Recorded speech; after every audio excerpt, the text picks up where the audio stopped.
सिद्ध गोष्ठ की बाणी की लड़ीवार विचार आपां पिछले समय तो कर रहे हाँ। पिछली क्लास विच 44 पौड़ियां की विचार आपां संपूर्ण कर चुके हाँ। जो विचार 44वीं पौड़ी की आपां वीरवार वाले दिन की सी, उहदे विच गुरु पातशाह जी ने गुरमत का सिद्धांत दसिया। सिद्धा वालों पिछली पौड़ी विच पुछे हुए प्रश्नों के उत्तर दिंदियां होया सतगुरु जी ने गल समझा दी सी कि शब्द मेरा सतगुरु है, कि ज्ञान एक गुरु के बोल, एक करते दियां घर दियां बातां, दतार परमेश्वर का हुक्म, ये मेरा सतगुरु है जिहड़ा मेरे बंधनां नूं कढ दिंदा है। जोगियां ने एक सवाल किया सी कि साडे मत विच तां शब्द सुर दा मेल जो तुसीं गल्लां करदे हो वो है नहीं। साडे मत विच प्राणायाम जां कुंडलनी नूं जगाउणा इहो ਜਿਹੇ ਕੰਮ ਜਿਹੜੇ ਹਨ ਉਹ ਕੀਤੇ ਜਾਂਦੇ ਹਨ। ਉਹਨਾਂ ਦਾ ਵਿਚਾਰ ਇਹ ਹੈ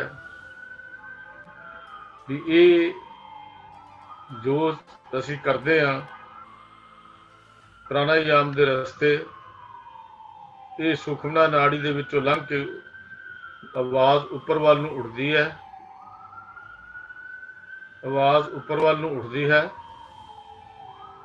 ਤੇ ਫਿਰ ਇਹ आवाज़ जिहड़ी है ये एक साडे इत्थे जाके केंद्रित हो जाती है।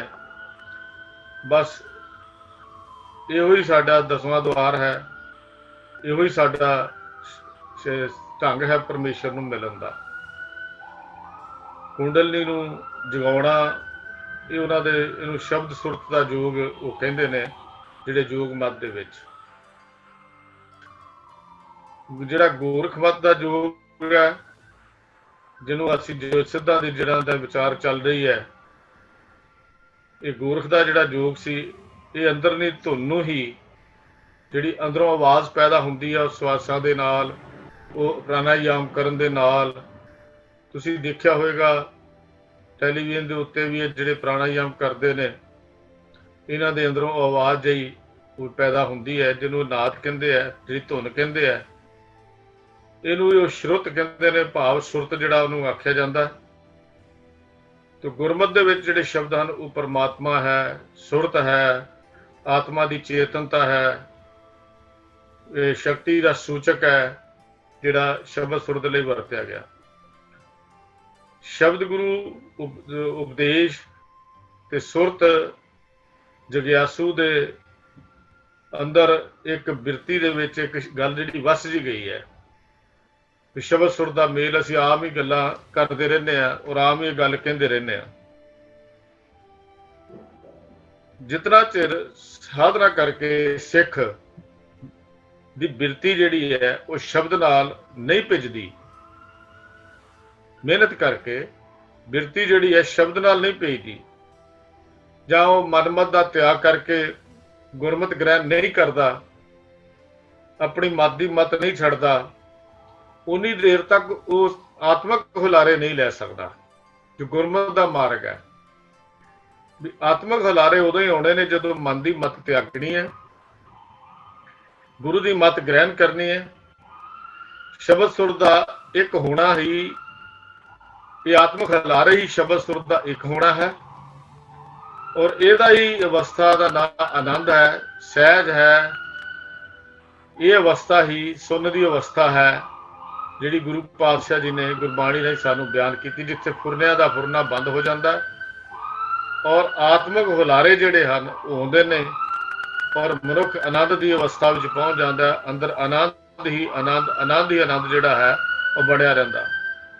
तो गुरमत का शब्द जोगियां वाला शब्द नहीं है।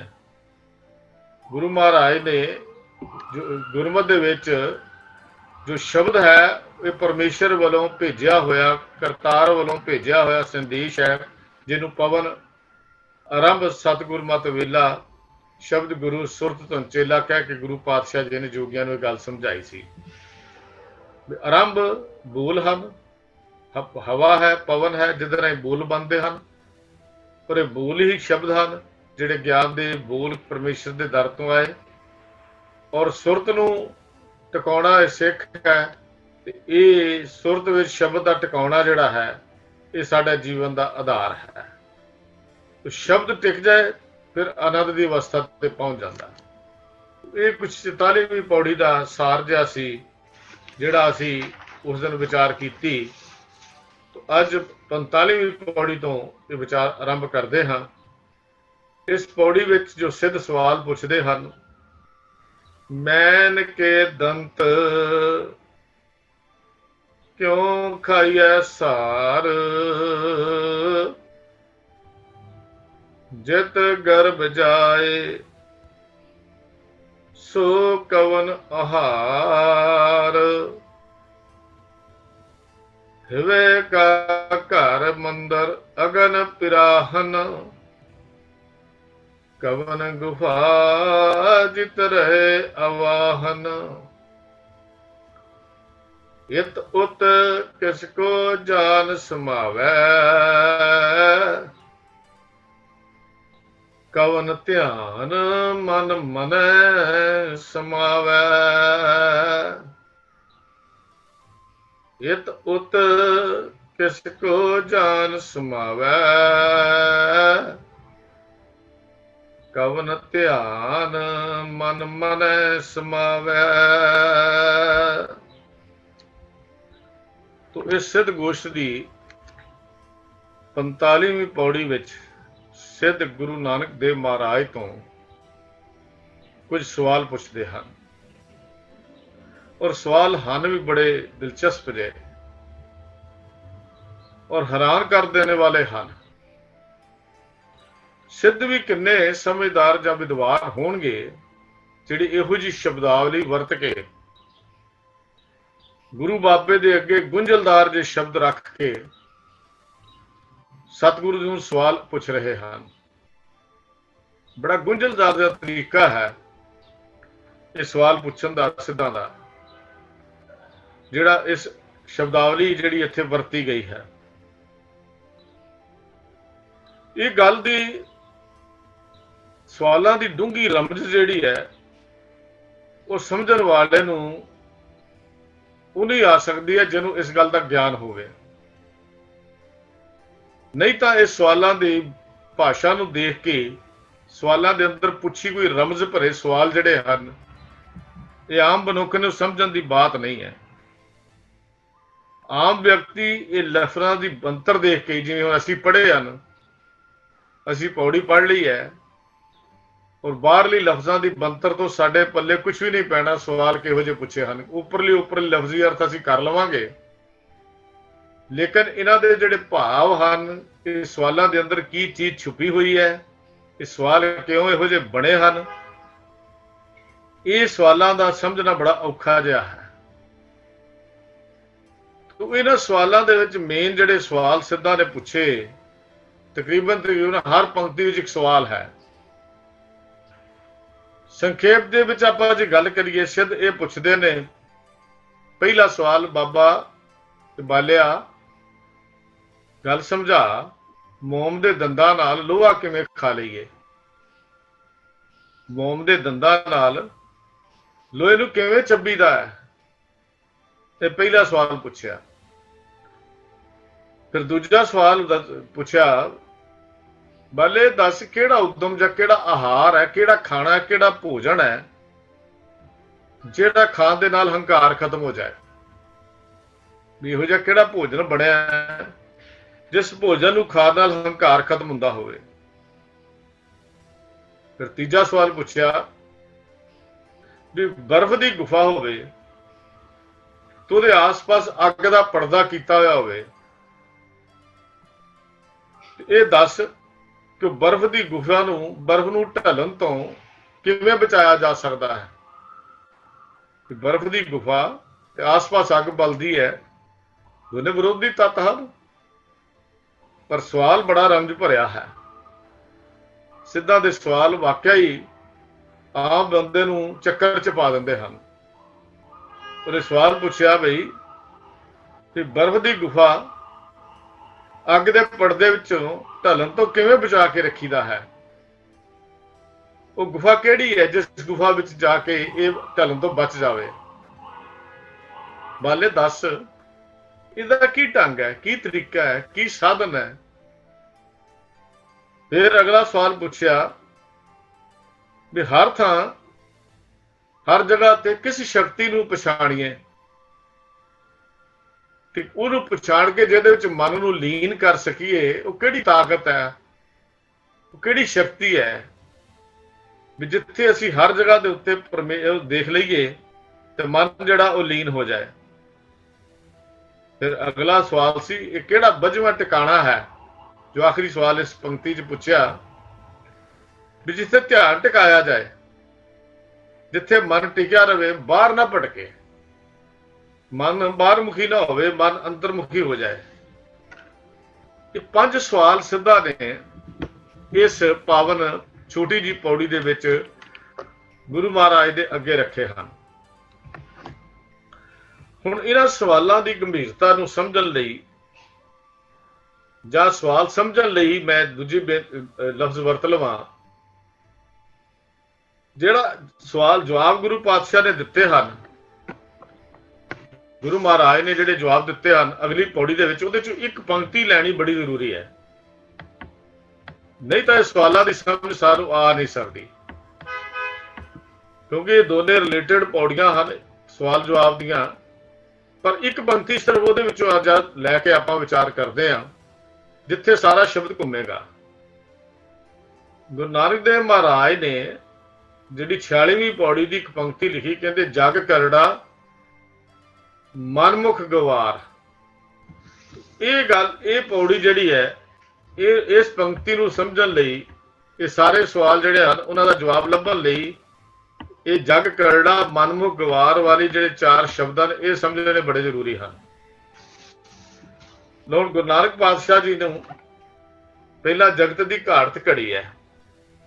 ਹੁਣ ਆਪਾਂ ਸਾਰਾ ਕੁਝ ਸਮਝ ਲਈਏ, ਮੋਮ ਦੇ ਦੰਦ ਕਿਹੜੇ ਨੇ, ਲੋਹਾ ਕੀ ਹੈ, ਬਰਫ਼ ਦਾ ਘਰ ਕਿਹੜਾ ਹੈ, ਅੱਗ ਦੇ ਪਰਦੇ ਕਿਹੜੇ ਹਨ, ਗੁਫਾ ਕਿਹੜੀ ਹੈ, ਇਹ ਸਾਰਾ ਕੁਝ ਸਮਝਣ ਦੀ ਲੋੜ ਪਵੇਗੀ ਤਾਂ ਸਵਾਲਾਂ ਦੇ ਜਵਾਬ ਆਪਾਂ ਨੂੰ ਪਤਾ ਲੱਗੇਗਾ।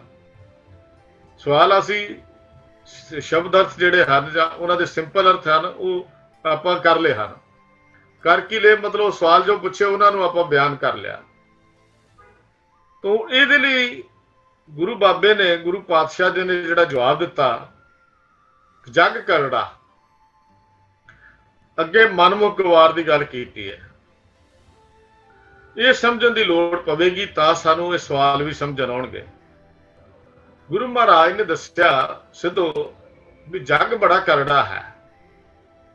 ਕਰੜਾ ਦਾ ਅਰਥ ਹੈ ਜਿਹਦੇ ਵਿੱਚ ਦੁੱਖ ਹੀ ਦੁੱਖ ਨਜ਼ਰ ਆਉਂਦੇ ਨੇ, ਪਰ ਕਿਸ ਨੂੰ?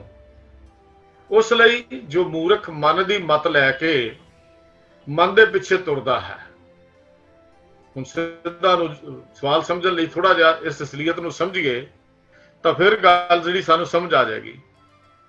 ਕਹਿੰਦੇ ਨੇ ਮੂਰਖ ਮਨ ਤੇ ਜਿਹੜਾ ਬੰਦਾ ਉਹਦੇ ਪਿੱਛੇ ਤੁਰਦਾ ਹੈ ਉਸ ਲਈ ਜਗ ਦੁੱਖਾਂ ਦਾ ਘਰ ਹੈ। ਇਹ ਸਵਾਲ ਤੁਹਾਡੇ ਦੁੱਖਾਂ ਦੇ ਘਰ ਵਿੱਚੋਂ ਪੈਦਾ ਹੋਏ।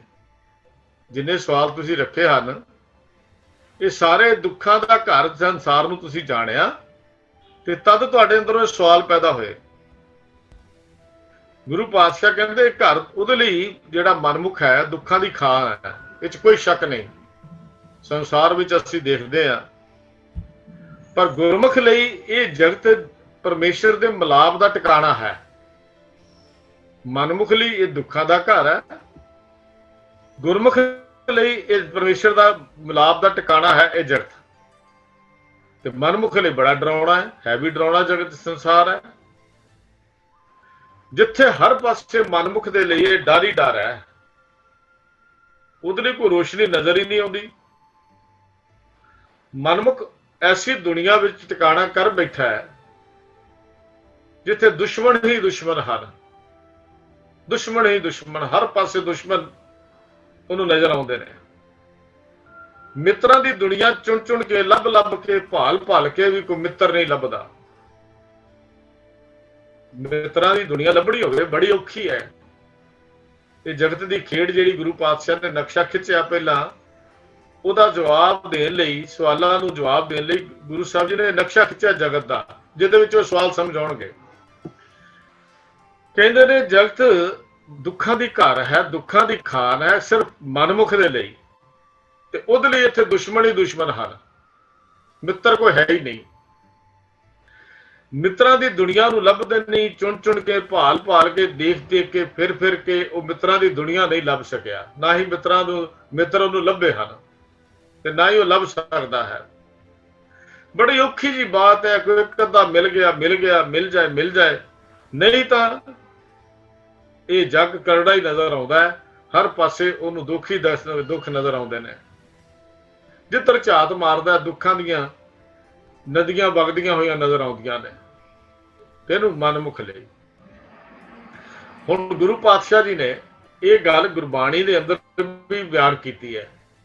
ਸਤਿਗੁਰੂ ਸ਼ਲੋਕ 12 ਤੇ ਵਧੀਕ ਵਿੱਚ ਗੁਰੂ ਨਾਨਕ ਦੇਵ ਪਾਤਸ਼ਾਹ ਦਾ ਇੱਕ ਸ਼ਲੋਕ ਆਉਂਦਾ ਹੈ, ਨਾਨਕ ਦੁਨੀਆ ਕੈਸੀ ਹੋਈ,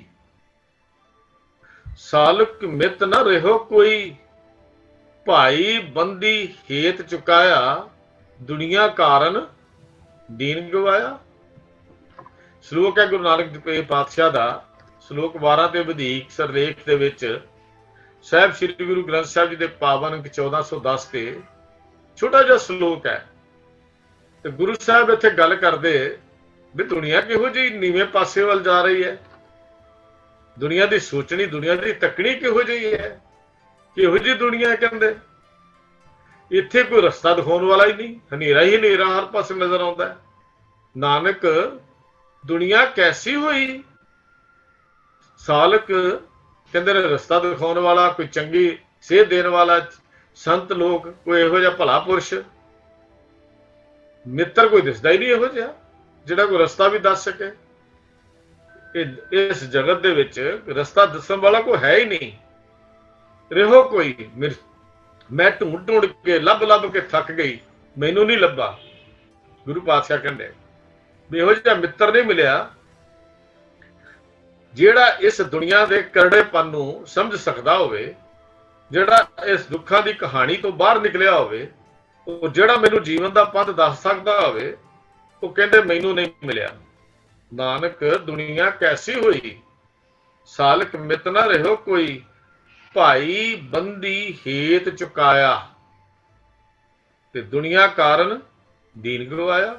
ਦੁਨੀਆ ਫਸੀ ਹੋਈ ਹੈ ਭਰਾਵਾਂ ਦੇ, ਮਿੱਤਰਾਂ ਦੇ, ਰਿਸ਼ਤੇਦਾਰ ਸੰਬੰਧੀਆਂ ਦੇ। ਕਹਿੰਦੇ ਮੈਂ ਸਾਰਿਆਂ ਨੂੰ ਦੇਖ ਲਿਆ, ਇਹਨਾਂ ਚੋਂ ਵੀ ਕੋਈ ਮੇਰਾ ਆਪਣਾ ਨਹੀਂ, ਮੈਨੂੰ ਕੋਈ ਨਜ਼ਰ ਨਹੀਂ ਆਉਂਦਾ, ਤੇ ਦੁਨੀਆ ਦੀ ਖਾਤਰ ਮੈਂ ਆਪਣਾ ਦੀਨ ਗਵਾ ਲਿਆ। ਦੁਨੀਆ ਦੀ ਖਾਤਰ ਦੀਨ ਗਵਾ ਲਿਆ, ਫਿਰ ਦੁਨੀਆ ਕਰੜੀ ਹੋਈ, ਦੁੱਖਾਂ ਦਾ ਘਰ ਹੀ ਹੋਇਆ, ਹੋਰ ਦੁਨੀਆ ਕਾਹਦੀ ਹੋਈ। ਫਿਰ ਅੱਗੇ ਪਾਤਸ਼ਾਹ ਜੀ ਨੇ, ਜੇ ਗੁਰੂ ਤੇਗ ਬਹਾਦਰ ਸਾਹਿਬ ਜੀ ਨੂੰ ਪੁੱਛਦੇ ਆ, ਸਤਿਗੁਰੂ ਜੀ ਤੁਸੀਂ ਇਸ ਦੁਨੀਆ ਦੀ ਕੀ ਨਕਸ਼ੇ ਨੂੰ ਖਿੱਚਦੇ ਹੋ?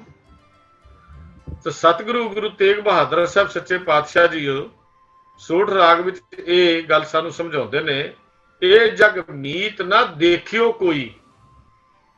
ਲੋ ਕਹਿੰਦੇ ਮੈਂ ਤਾਂ ਦੇਖਿਆ ਨਹੀਂ ਕੋਈ ਜਗਤ ਵਿੱਚ ਕੋਈ ਮਿੱਤਰ ਵੀ ਹੈ।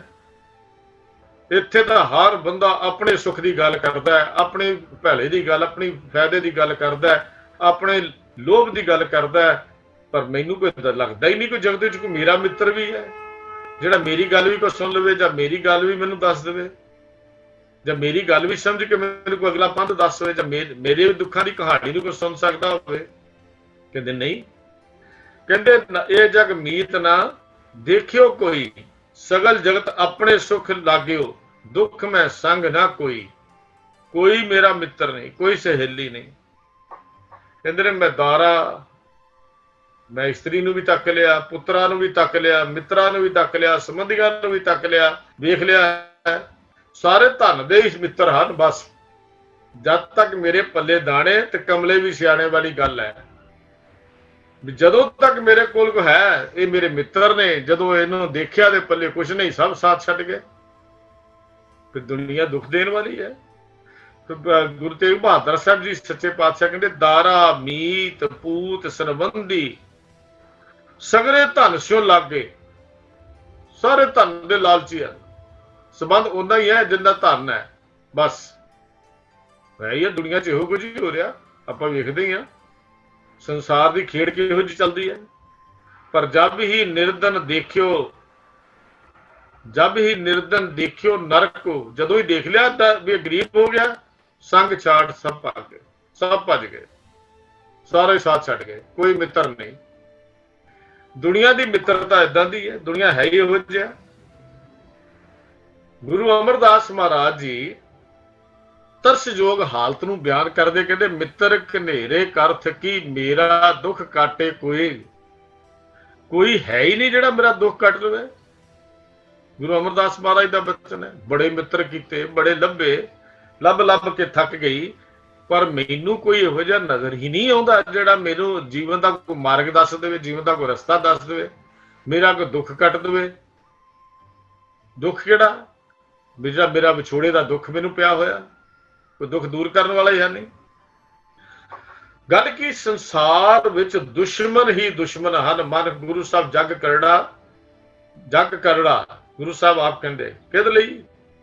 ਜਿਹਨੇ ਗੁਰੂ ਦੀ ਮੱਤ ਨਹੀਂ ਲਈ, ਮਨਮੁਖ ਲਈ, ਉਹਦੀ ਦਿਸ਼ਾ ਨੂੰ ਬਿਆਨ ਕੀਤਾ ਸਤਿਗੁਰੂ ਪਾਤਸ਼ਾਹ ਜੀ ਨੇ। ਕਹਿੰਦੇ ਦੁਸ਼ਮਣ ਕਿਹੜੇ ਨੇ? ਅੰਦਰਲੇ ਦੁਸ਼ਮਣ ਹਨ, ਕੁਝ ਬਾਹਰਲੇ ਦੁਸ਼ਮਣ ਹਨ। ਅੰਦਰ ਵੀ ਦੁਸ਼ਮਣਾਂ ਨਾਲ ਭਰਿਆ ਹੋਇਆ ਤੇ ਬਾਹਰ ਵੀ ਦੁਸ਼ਮਣਾਂ ਨਾਲ ਭਰਿਆ ਹੋਇਆ। ਬਾਹਰਲੇ ਦੁਸ਼ਮਣ ਦਿਸਦੇ ਅੱਖਾਂ ਨਾਲ ਵੇਖ ਸਕਦੇ ਆ, ਦਿਸਦੇ ਹਨ, ਪਹਿਚਾਣੇ ਜਾਂਦੇ ਹਨ ਮੇਰਾ ਦੁਸ਼ਮਣ ਹੈ, ਪਰ ਅੰਦਰਲਿਆਂ ਦਾ ਤਾਂ ਪਤਾ ਵੀ ਨਹੀਂ ਲੱਗਦਾ ਵੀ ਮੇਰੇ ਅੰਦਰ ਵੀ ਕੋਈ ਦੁਸ਼ਮਣ ਹੈ, ਮੇਰੇ ਅੰਦਰ ਵੀ ਕੋਈ ਦੁਸ਼ਮਣ ਹੈ। ਕਦੀ ਆਪਾਂ ਦੇਖਿਆ ਵੀ ਅਸੀਂ ਇਹ ਕਦੀ ਵਿਚਾਰ ਕੇ ਗੱਲ ਦੇਖੀ ਵੀ ਸਾਡੇ ਅੰਦਰ ਵੀ ਦੁਸ਼ਮਣ ਹੈ? ਬਾਹਰਲੇ ਦੁਸ਼ਮਣ ਦੀ ਤਾਂ ਪਹਿਚਾਣ ਕਰ ਲਈ ਜਾਂਦੀ ਹੈ, ਬਾਹਰਲਾ ਦੁਸ਼ਮਣ ਦੇਖ ਲਿਆ ਜਾਂਦਾ ਹੈ, ਪਰ ਅੰਦਰਲੇ ਦੁਸ਼ਮਣਾਂ ਦਾ ਤਾਂ ਕਦੀ ਅਹਿਸਾਸ ਤੱਕ ਨਹੀਂ ਹੁੰਦਾ। ਪਹਿਚਾਣ ਤਾਂ ਕੀ ਕਰਨੀ ਹੈ ਵੀ ਕੋਈ ਅੰਦਰ ਮੇਰੇ ਦੁਸ਼ਮਣ ਵਸਿਆ ਹੋਇਆ, ਇਹ ਅਹਿਸਾਸ ਤੱਕ ਵੀ ਨਹੀਂ ਹੁੰਦਾ। ਬੜੀ ਖੂਬਸੂਰਤ ਉਦਾਹਰਨ ਦਿੱਤੀ ਗੁਰੂ ਪਾਤਸ਼ਾਹ ਨੇ ਗੁਰਬਾਣੀ ਦੇ ਅੰਦਰ, ਗੁਰੂ ਨਾਨਕ ਦੇਵ ਮਹਾਰਾਜ ਸੱਚੇ ਪਾਤਸ਼ਾਹ ਨੇ। ਇਹ ਦੁਸ਼ਮਣਾਂ ਦੀ ਦੁਨੀਆ ਦਾ ਨਕਸ਼ਾ ਖਿੱਚਿਆ ਗੁਰੂ ਪਾਤਸ਼ਾਹ ਨੇ, ਬਹੁਤ ਕਮਾਲ ਦੀ ਉਦਾਹਰਨ ਦੇ ਕੇ ਸਮਝਾਉਂਦੇ ਨੇ। ਸਤਿਗੁਰੂ ਕਹਿੰਦੇ ਵੀ ਕੋਈ ਮੁਹੱਲੇ ਦੇ ਵਿੱਚ, ਕਿਸੇ ਇਲਾਕੇ ਦੇ ਵਿੱਚ, ਗਲੀ ਦੇ ਵਿੱਚ ਕੋਈ ਉੱਪਰੇ ਮੁਹੱਲੇ ਦਾ ਕੁੱਤਾ ਆ ਜਾਏ, ਕਿ ਕਿਸੇ ਉੱਪਰੇ ਮੁਹੱਲੇ ਦਾ ਕੁੱਤਾ ਆ ਜਾਏ ਇੱਕ ਗਲੀ ਵਿੱਚ ਜਾਂ ਪਿੰਡ ਵਿੱਚ, ਉਸ ਪਿੰਡ ਦੇ ਜਾਂ ਮੁਹੱਲੇ ਦੇ ਇਲਾਕੇ ਦੇ ਸਾਰੇ ਕੁੱਤੇ ਇਕੱਠੇ ਹੋ ਜਾਂਦੇ ਨੇ, ਭਾਵੇਂ ਆਪਸ ਵਿੱਚ ਵੈਰੀ ਹੋਣ, ਭਾਵੇਂ ਆਪਸ ਵਿੱਚ ਵਿਰੋਧੀ ਵੀ ਹੋਣ। ਪਰ ਜਦੋਂ ਬਾਹਰਲਾ ਕੋਈ ਕੁੱਤਾ ਆ ਜਾਏ ਉਹਨਾਂ ਦੇ ਇਲਾਕੇ ਵਿੱਚ, ਪਿੰਡ ਦੇ ਵਿੱਚ ਜਾਂ ਉਸ ਮੁਹੱਲੇ ਦੇ ਵਿੱਚ, ਉਸ ਗਲੀ ਦੇ ਵਿੱਚ, ਤਾਂ ਫਿਰ ਸਾਰੇ ਇਕੱਠੇ ਹੋ ਗਏ ਔਰ ਸਾਰੇ ਉਹਨੂੰ ਵੱਢਣ ਪੈਂਦੇ ਨੇ। ਜਿਹੜਾ ਬਾਹਰੋਂ ਆਇਆ ਹੋਇਆ ਭੌਂਕਦੇ ਨੇ, ਵੱਢਣ ਪੈਂਦੇ ਨੇ, ਤੇ ਭੌਂਕਦੇ ਵੀ ਬੜੀ ਉੱਚੀ ਉੱਚੀ ਨੇ। ਇਉਂ ਲੱਗਦਾ ਜਿਵੇਂ ਉਹਦੀ ਹੁਣੇ ਮਾਸ ਸਾਰਾ ਨੂਚ ਕੇ ਖਾ ਜਾਣਗੇ। ਉਹਨੂੰ ਇਸ ਤਰ੍ਹਾਂ ਪੈਂਦੇ ਨੇ ਜਿਵੇਂ ਉਹਦਾ ਸਾਰਾ ਮਾਸ ਨੂਚ ਕੇ ਖਾ ਜਾਣਾ। ਪਰ ਜਿਹੜਾ ਉਪਰਾ ਬਗਾਨੇ ਦੇਸ਼ ਵਿੱਚ ਆਇਆ ਹੋਇਆ, ਉਹ ਵਿਚਾਰਾ ਕੀ ਕਰਦਾ? ਭੌਂਕਿਆ ਤਾਂ ਡਰ ਦੇ ਨਾਲ ਉਹਦੇ ਕੋਲ ਜਾਂਦਾ ਨਹੀਂ, ਆਵਾਜ਼ ਉਹਦੀ ਨਿਕਲਦੀ ਨਹੀਂ, ਕਿਉਂਕਿ ਡਰਿਆ ਹੋਇਆ। ਜਦੋਂ ਬੰਦਾ ਡਰ ਜਾਂਦਾ ਨਾ, ਬੰਦਾ ਵੀ, ਇਨਸਾਨ ਵੀ ਡਰ ਜਾਏ ਨਾ, ਅਸੀਂ ਡਰ ਜਾਈਏ ਤਾਂ ਸਾਡੀ ਆਵਾਜ਼ ਵੀ ਨਹੀਂ ਨਿਕਲਦੀ, ਚੀਕ ਵੀ ਨਹੀਂ ਮਾਰੀ ਜਾਂਦੀ। ਸੇਮ ਪੋਜੀਸ਼ਨ ਗੁਰੂ ਸਾਹਿਬ ਨੇ ਨਕਸ਼ਾ ਖਿੱਚਿਆ। ਕਹਿੰਦੇ ਉਹ ਵਿਚਾਰਾ ਡਰਿਆ ਹੋਇਆ ਹੈ, ਕਿ ਉਹ ਡਰਿਆ ਹੋਇਆ ਕੁੱਤਾ ਜਿਹੜਾ ਹੈ ਉਹਦੇ ਕੋਲ ਤਾਂ ਹੁਣ ਭੌਂਕਿਆ ਵੀ ਨਹੀਂ ਜਾਂਦਾ, ਬਸ ਉਹ ਚੂੰ ਚੂੰ ਚੂੰ ਚੂੰ ਕਰੀ ਜਾਂਦਾ, ਇਕੱਠਾ ਜਿਹਾ ਹੋ ਕੇ ਮਾੜੀਆਂ ਮਾੜੀਆਂ ਦੰਦੀਆਂ ਜੀਆਂ ਕੱਢਦਾ ਅੱਗੋਂ, ਇਹ ਦੱਸਣ ਲਈ ਵੀ ਹਾਂ ਮੈਂ ਹੈਗਾ, ਇਹ ਦੱਸਣ ਲਈ ਵੀ ਮੈਂ ਵੀ ਹੈਗਾ। ਚੂੰ ਚੂੰ ਕਰਕੇ ਆਪਣੀ ਆਵਾਜ਼ ਕੱਢਦਾ। ਡਰੇ ਨਾਲ ਉਹਦੇ ਕੋਲ ਡਰਿਆ ਕੋਈ ਭੌਂਕਿਆ ਤਾਂ ਜਾਂਦਾ ਨਹੀਂ ਹੈ, ਬਸ ਦੰਦੀਆਂ ਜੀਆਂ ਕੱਢ ਕੇ ਆਪਾਂ ਬਚਾਉਣ ਲਈ ਹੌਲੀ ਹੌਲੀ ਹੌਲੀ ਹੌਲੀ ਕੁਝ ਥੋੜਾ ਬਹੁਤਾ ਜਿੰਨਾ ਕੋਈ ਬੋਲਦਾ ਭੌਂਕ ਲੈਂਦਾ। ਡਰ ਨਾਲ ਜ਼ੋਰ ਦੀ ਉਹ ਤਾਂ ਉਹਦੀ ਆਵਾਜ਼ ਜਿਹੜੀ ਆ ਉਹ ਨਿਕਲਦੀ ਨਹੀਂ ਹੈ। ਬਸ ਕਹਿੰਦੇ ਇਹੋ ਹੀ ਹਾਲ ਸਾਡਾ ਮਨੁੱਖ ਦਾ ਹੈ, ਸਾਡਾ ਵੀ ਹਾਲਤ ਬਿਲਕੁਲ ਇਹੋ ਜਿਹੀ ਹੈ। ਗੁਰੂ ਨਾਨਕ ਦੇਵ ਮਹਾਰਾਜ ਕਹਿੰਦੇ ਵੀ ਇਹ ਜਗਤ ਵਿੱਚ ਅਸੀਂ ਬਗਾਨੇ ਦੇਸ਼ ਵਿੱਚ ਆ ਗਏ, ਆਪਣੇ ਸਰੀਰ ਨੂੰ ਬਚਾਉਣ ਲਈ ਅਸੀਂ ਮਾੜਾ ਮੋਟਾ ਚੂੰ ਚੂੰ ਕਰਦੇ ਹਾਂ। ਜਿਹੜੀ ਆ ਕਹਿੰਦੇ ਨਾ ਅਸੀਂ ਪਾਠ ਕਰ ਲਿਆ, ਨਿਤਨੇਮ ਕਰ ਲਿਆ, ਇਹ ਸਾਡੀ ਚੂੰ ਚੂੰ ਹੈ। ਕਹਿੰਦੇ ਮਹਾਰਾਜ ਸੱਚੇ ਪਾਤਸ਼ਾਹ, ਇਹ ਵਾਹਿਗੁਰੂ, ਮੈਂ ਤੇਰੀ ਸਿਫਤ ਕਰ ਸਕਦਾ, ਮੈਂ ਤੇਰੀਆਂ ਗੱਲਾਂ ਨੂੰ ਬਿਆਨ ਕਰ ਸਕਦਾ, ਜਿਹੜੀ ਮੇਰੀ ਚੂੰ ਚੂੰ ਹੈ ਨਾ, ਇਹ ਬਸ ਉਹਦੇ ਵਰਗੀ ਹੈ ਜਿਹੜਾ ਬਗਾਨੇ ਦੇਸ਼ 'ਚ ਆਇਆ ਹੋਇਆ। ਜਿੰਨਾ ਕਿ ਮੈਂ ਕਰਦਾ, ਮੇਰੀ ਤਾਂ ਸਿਰਫ ਚੂੰ ਚੂੰ ਸਮਝ, ਇਹ ਤੇਰੇ ਲਈ ਮੈਂ ਤੇਰੀ ਕੋਈ ਖੁਸ਼ਾਮਦ ਨਹੀਂ ਕਰਦਾ। ਗੁਰੂ ਪਾਤਸ਼ਾਹ ਨੇ ਬਹੁਤ ਕਮਾਲ ਦੇ ਬੋਲ ਲਿਖੇ ਹਨ। ਕਹਿੰਦੇ ਨੇ ਵੀ ਮੈਂ ਤਾਂ ਜਿਵੇਂ ਉਪਰਾ ਜਿਹਾ ਕੁੱਤਾ ਆਪਣੇ ਵੈਰੀਆਂ ਤੋਂ ਬਚਣ ਲਈ ਵਿਚਾਰਾ ਚੂੰ ਚੂੰ ਕਰਦਾ ਰਹਿੰਦਾ ਹੈ, ਉਨੀ ਕੀ ਤੇਰੀ ਸਿਫਤ ਸਲਾਹ ਕਰਦਾ ਜਿੰਨੀ ਕਿ ਮੇਰੇ ਕਾਮਦਕ ਵੈਰੀਆਂ ਤੋਂ ਬਚਣ ਲਈ ਮੇਰੇ ਕੋ ਜਿੰਨਾ ਕੁ ਉਦਮ ਤੂੰ ਬਖਸ਼ਾ ਉਹ ਮੈਂ ਕਰ ਲੈਣਾ ਹਾਂ। ਸਤਿਗੁਰੂ ਜੀ ਨੇ ਜਿਹੜਾ ਬਿਲਾਵਲ ਰਾਗ 'ਚ ਪੰਕਤੀ ਲਿਖੀ ਹੈ, ਇੱਥੇ ਕੂਕਰ ਹੋਂ ਬੇਗਾਨਾ ਭੌਂਕਾਂ ਇਸ ਤਨ ਤਾਈ। ਬਸ ਮੈਂ ਇਸ ਬਗਾਨੇ ਦੇਸ਼ ਵਿੱਚ ਆ ਗਿਆ ਜਿੱਥੇ ਮੇਰਾ ਹੈ ਕੋਈ ਨਹੀਂ, ਉੱਥੇ ਮੈਨੂੰ ਵੱਢਣ ਪੈਂਦੇ ਨੇ। ਹੁਣ ਇੱਥੇ ਇੱਕ ਗੱਲ ਬੜੀ ਸਪਸ਼ਟ ਹੋ ਗਈ ਕਿ ਵੱਢਣ ਲਈ ਅੰਦਰਲੇ ਦੁਸ਼ਮਣ ਜਿਹੜੇ ਉਹ ਤਿਆਰ ਬੈਠੇ ਹਨ। ਹੁਣ ਅੰਦਰਲੇ ਦੁਸ਼ਮਣ ਜਿਹੜੀ ਸਿੱਧਾ ਨੇ ਰਮਜ਼ ਦੇ ਸਵਾਲ ਪੁੱਛੇ ਹਨ, ਇਹ ਸਾਰੀਆਂ ਗੱਲਾਂ ਉਹਨਾਂ ਦੇ ਵਿੱਚ ਆਉਣਗੀਆਂ। ਤਾਂ ਇਹ ਅੰਦਰਲੇ ਦੁਸ਼ਮਣ ਜਿਹੜੇ ਹੈਗੇ ਨੇ ਉਹਨੂੰ ਬਚਾਉਣ ਵਾਲਾ ਕੋਈ ਹੈ ਨਹੀਂ। ਹੁਣ ਇਹ ਦੇਸ਼ ਮੇਰਾ ਨਹੀਂ, ਵਤਨ ਮੇਰਾ ਨਹੀਂ, ਬੇਗਾਨੇ ਵਤਨ 'ਚ ਆ ਗਿਆ ਜੀਵ। ਦੁਸ਼ਮਣਾਂ ਦੀ ਗਿਣਤੀ ਇੱਥੇ ਕੋਈ ਨਹੀਂ, ਪਤਾ ਨਹੀਂ ਕਿੰਨੀ ਕੁ ਗਿਣਤੀ ਹੈ, ਗਿਣਤੀ ਕਰ ਨਹੀਂ ਸਕਦੇ। ਹੈ ਵੀ ਬੜੇ ਭਿਆਨਕ, ਹੈ ਵੀ ਬੜੇ ਡਰਾਉਣੇ। ਪਰ ਇੱਥੇ ਉੱਥੇ ਤਾਂ ਇੱਕ ਸੀ, ਇੱਥੇ ਤਾਂ ਲੋਭ ਰੂਪੀ ਕੁੱਤਾ ਜਿਹੜਾ ਖਿਆਲ ਕਰਕੇ ਦੇਖੋ, ਇੱਥੇ ਲੋਭ ਰੂਪੀ ਕੁੱਤਾ ਹਰ ਵੇਲੇ ਤ੍ਰਿਸ਼ਨਾ ਤੇ ਆਸਾ ਰੂਪੀ ਕੁੱਤੀਆਂ ਹਰ ਵੇਲੇ ਮਗਰ ਮਗਰ ਤੁਰੀਆਂ ਫਿਰਦੀਆਂ ਨੇ। ਇਨਸਾਨ ਦੀ ਹਾਲਤ ਤਾਂ ਦੇਖੋ ਕੀ ਹੈ, ਹਰ ਵੇਲੇ ਅੰਦਰੋਂ ਭੌਂਕਦਾ ਹੈ। ਲੋਭ ਗਰਸਿਓ ਦਸ਼ਮੂ ਦਿਸ ਧਾਵਤ ਆਸਾ ਲਾਗਿਓ ਧਨ ਕੀ। ਹਰ ਵੇਲੇ ਆਸ ਲੋਭ ਦਾ ਗਰਸਿਆ ਹੋਇਆ ਦਸਾਂ ਦਿਸ਼ਾਵਾਂ ਵੱਲ ਭੌਂਕਦਾ, ਜਿਵੇਂ ਹਲਕਿਆ ਹੋਇਆ ਹੁੰਦਾ। ਹਲਕੇ ਹੋਏ ਕੁੱਤੇ ਵਾਂਗੂ ਸਾਡੀ ਜੀਵਨ ਦੀ ਕਹਾਣੀ ਕੀ ਹੈ? ਗੁਰੂ ਨਾਨਕ ਪਾਤਸ਼ਾਹ ਨੇ ਕਮਾਲ ਦਾ ਨਕਸ਼ਾ ਖਿੱਚ ਕੇ ਸਾਨੂੰ ਦੱਸਿਆ। ਕਹਿੰਦੇ ਨੇ ਵੀ ਇੱਥੇ ਤ੍ਰਿਸ਼ਨਾ ਤੇ ਆਸਾ ਤੇ ਲੋਭ ਰੂਪੀ ਇਹ ਸਾਰੇ ਅੰਦਰ ਭੌਂਕਦੇ ਨੇ, ਔਰ ਹਰ ਵੇਲੇ ਅੰਦਰੋਂ ਮਾਸ ਨੋਚੀ ਜਾ ਰਹੀਆਂ ਸਾਡੇ ਮਾਸ ਨੂੰ ਅੰਦਰੋਂ ਨੋਚਿਆ ਜਾ ਰਿਹਾ। ਹੁਣ ਸਵੇਰੇ ਉੱਠਦਿਆਂ ਹੀ ਕਹਿੰਦੇ ਅਜੇ ਉੱਠਦਾ ਬਾਅਦ ਵਿੱਚ ਇਹਨਾਂ ਦੀਆਂ ਆਵਾਜ਼ਾਂ ਆਉਣੀਆਂ ਸ਼ੁਰੂ ਹੋ ਜਾਂਦੀਆਂ ਨੇ। ਆਸ ਆਪਣੀ ਆਵਾਜ਼ ਆ ਕੇ ਖੜੀ ਕਰ ਦਿੰਦੀ ਹੈ, ਤ੍ਰਿਸ਼ਨਾ ਦੀ ਆਪਣੀ ਫਾਹੀ ਮੇਰੇ ਗਲ 'ਚ ਪਈ ਹੋਈ ਹੈ। ਇਹ ਆਵਾਜ਼ਾਂ ਉਹਨਾਂ ਦੀਆਂ ਸਵੇਰੇ ਤੜਕੇ ਆਉਣੀਆਂ ਸ਼ੁਰੂ ਹੁੰਦੀਆਂ ਨੇ। ਡਿਮਾਂਡ ਜਿਹੜੀਆਂ ਹਨ ਉਹ ਮੇਰੇ ਉੱਠਣ ਤੋਂ ਸ਼ੁਰੂ ਹੋ ਜਾਂਦੀਆਂ।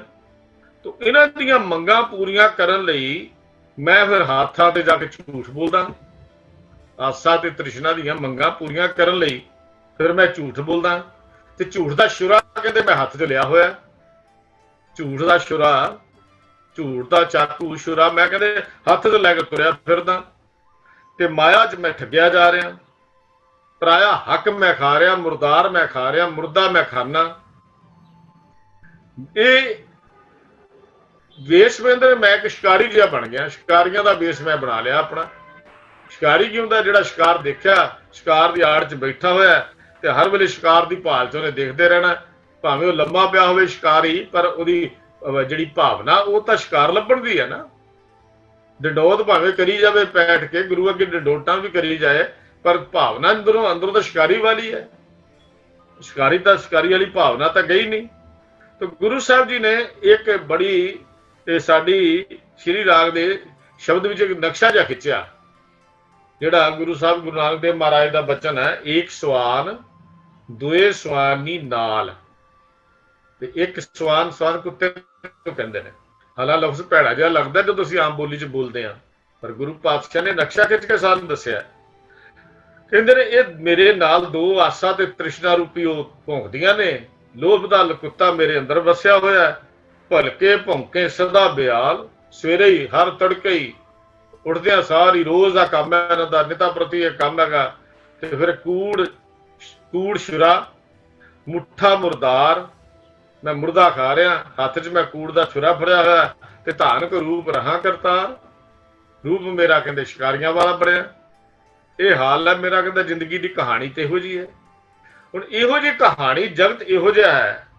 ਕਹਿੰਦੇ ਮੈਨੂੰ ਹੈ ਕੋਈ ਨਹੀਂ, ਮੈਂ ਪਤ ਕੀ ਪੰਧ ਨਾ ਕਰਨੀ ਕੀ ਕਾਰ, ਹੋਂ ਬਿਗੜ ਰੂਪ ਰਹਾ ਵਿਕਰਾਲ। ਕਹਿੰਦੇ ਮੇਰੇ ਕੋਲ ਹੈ ਹੀ ਕੁਛ ਨਹੀਂ, ਨਾ ਮੇਰੀ ਕਰਨੀ ਚੰਗੀ ਹੈ, ਨਾ ਮੇਰੀ ਪੱਤ ਚੰਗੀ ਹੈ।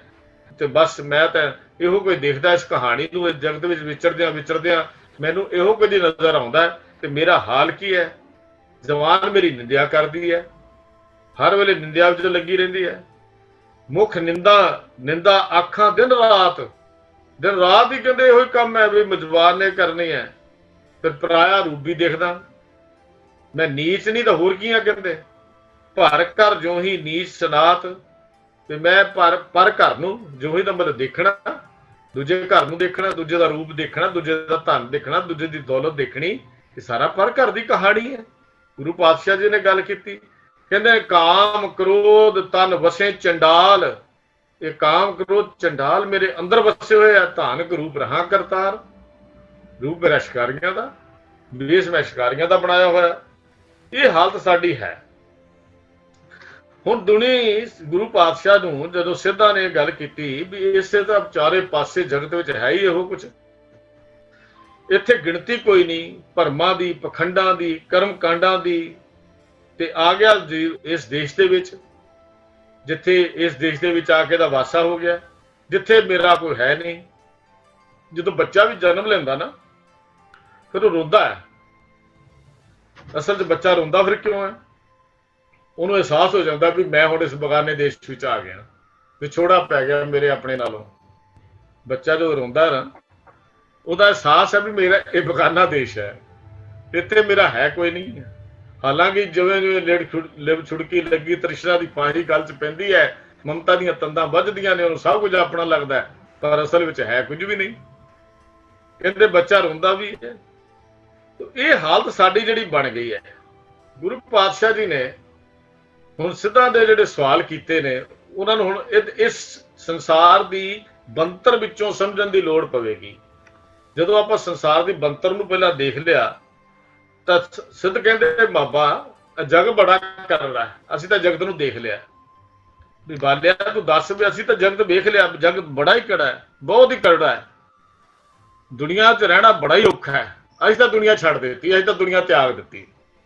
ਲੋ ਇੱਥੋਂ ਇਹ ਸਵਾਲ ਹੁਣ ਸ਼ੁਰੂ ਹੋਏ ਵੀ ਤੂੰ ਅਸੀਂ ਦੁਨੀਆ ਤਿਆਗ ਦਿੱਤੀ, ਤੂੰ ਦੱਸ ਬਈ ਇੱਥੇ ਹਰ ਵੇਲੇ ਅਸੀਂ ਐਸ਼ੋ ਇਸ਼ਰਤ ਦੇ ਸਮਾਨ ਸੀ ਉਹ ਵੀ ਛੱਡ ਦਿੱਤੇ, ਅਸੀਂ ਘਰ ਵੀ ਛੱਡ ਦਿੱਤਾ, ਅਸੀਂ ਆਪਣੇ ਜੀਵਨ ਨੂੰ ਸੁਖੀ ਦੀ ਥਾਂ ਤੇ ਹੋਰ ਦੁੱਖਾਂ ਵਿੱਚ ਬਾਹਰ ਜੰਗਲਾਂ ਵਿੱਚ ਚਲੇ ਗਏ, ਸੁੱਖਾਂ ਦੀ ਜ਼ਿੰਦਗੀ ਵੀ ਤਿਆਗ ਦਿੱਤੀ। ਇਹ ਦੇਖ ਲਿਆ ਵੀ ਇੱਥੇ ਸੰਸਾਰ ਵਿੱਚ ਜੋ ਸੁੱਖ ਸੀ ਐਵੇਂ ਹੀ ਹੈ, ਇਹਨਾਂ ਦਾ ਐਸ਼ੋ ਇਸ਼ਰਤ ਦਾ ਸਮਾਨ ਕੁਝ ਨਹੀਂ, ਸਿਰਫ ਧੋਖਾ ਹੀ ਹੈ ਸਾਡੇ ਨਾਲ।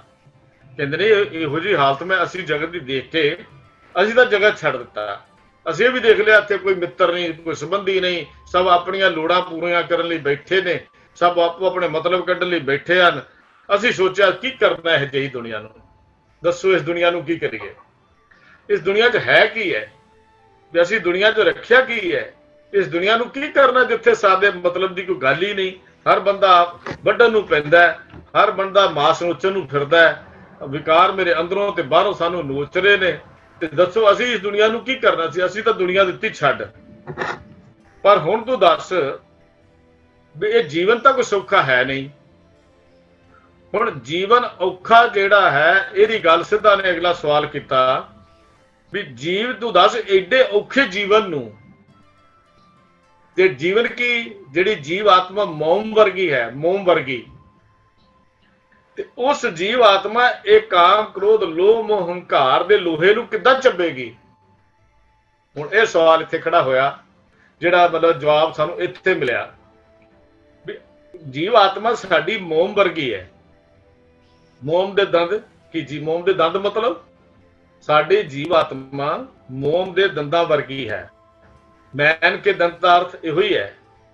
ਮੈਨ ਲਫ਼ਜ਼ ਵੈਸੇ ਸੰਸਕ੍ਰਿਤ ਦੇ ਵਿੱਚੋਂ ਆਇਆ, ਇਹਦਾ ਮੂਲ ਸ਼ਬਦ ਸੰਸਕ੍ਰਿਤ ਦਾ ਹੈ, ਜਿਹਦਾ ਮੈਨ ਲਫ਼ਜ਼ ਦਾ ਮੈਨੂੰ ਸੰਸਕ੍ਰਿਤ ਬਹੁਤੀ ਆਉਂਦੀ ਨਹੀਂ, ਗਿਆਨ ਵੀ ਨਹੀਂ ਹੈ, ਪਰ ਇਹ ਮੂਲ ਸ਼ਬਦ ਸੰਸਕ੍ਰਿਤ ਹੈ, ਜਿਹਦਾ ਅਰਥ ਹੈ ਮੋਮ। ਮੋਮ ਦੇਖੋ ਕਿੰਨੀ ਨਰਮ ਹੁੰਦੀ ਹੈ। ਉਹ ਨਰਮ ਚੀਜ਼ ਦੇ ਨਾਲ ਲੋਹੇ ਨੂੰ ਕੱਟਣਾ ਹੋਵੇ, ਲੋਹੇ ਨੂੰ ਤਾਂ ਕੈਂਚੀ ਨਹੀਂ ਕੱਟਦੀ, ਲੋਹੇ ਨੂੰ ਤਾਂ ਕੈਂਚੀ ਕੱਟਣ ਲੱਗਿਆ ਵੀ ਕਟਰ ਚਾਹੀਦੇ ਨੇ, ਵੱਡੇ ਵੱਡੇ ਕਟਰ ਚਾਹੀਦੇ ਆ, ਪਰ ਤੇਰੇ ਕੋਲ ਤਾਂ ਮੋਮ ਦੇ ਦੰਦ ਨੇ। ਵੀ ਅਸੀਂ ਤਾਂ ਜਗਤ ਦੇਖ ਲਿਆ ਵੀ ਇੱਥੇ ਮੋਮ ਦੇ ਦੰਦਾਂ ਨਾਲ ਲੋਹਾ ਚਬਾਉਣਾ ਬਹੁਤ ਔਖਾ ਹੈ। ਲੋਹਾ ਕਹਿੰਦੇ ਮੋਮ ਦੇ ਦੰਦਾਂ ਨਾਲ ਕਿਵੇਂ ਚੱਬਿਆ ਜਾ ਸਕਦਾ, ਦੱਸ ਅਸੀਂ ਕਿਵੇਂ ਚੱਬਦੇ। ਅਸੀਂ ਤਾਂ ਇਹ ਦੁਨੀਆ ਛੱਡ ਕੇ ਆ ਗਏ। ਹੁਣ ਤੂੰ ਦੱਸ ਸਾਨੂੰ ਵੀ ਮੋਮ ਦੇ ਦੰਦਾਂ ਨਾਲ ਲੋਹਾ ਕਿਵੇਂ ਚੱਬ ਰਿਹਾ। ਵੀ ਇਹ ਸਵਾਲ ਹੁਣ ਤੇਰੇ ਅੱਗੇ ਰੱਖਿਆ, ਤੂੰ ਵੀ ਮੋਮ ਦੇ ਦੰਦਾਂ ਨਾਲ ਲੋਹਾ ਕਿਵੇਂ ਚੱਬ ਰਿਹਾ। ਇਸ ਕਰੜੀ ਦੁਨੀਆ ਨੂੰ, ਇਸ ਕਰੜੇ ਲੋਹੇ ਵਰਗੀ ਦੁਨੀਆ ਨੂੰ ਇੱਕ ਨਰਮ ਜੀ ਜੀਵ ਆਤਮਾ ਕਿਵੇਂ ਸਹਿੰਦੀ ਹੈ ਇਹਨਾਂ ਦਾ ਭਾਰ, ਕਿਵੇਂ ਤੇਰੇ ਅੰਦਰ ਇਸ ਸੰਸਾਰ ਦੀ ਖੇਡ ਤੂੰ ਖੇਡ ਰਿਹਾ ਹੈ।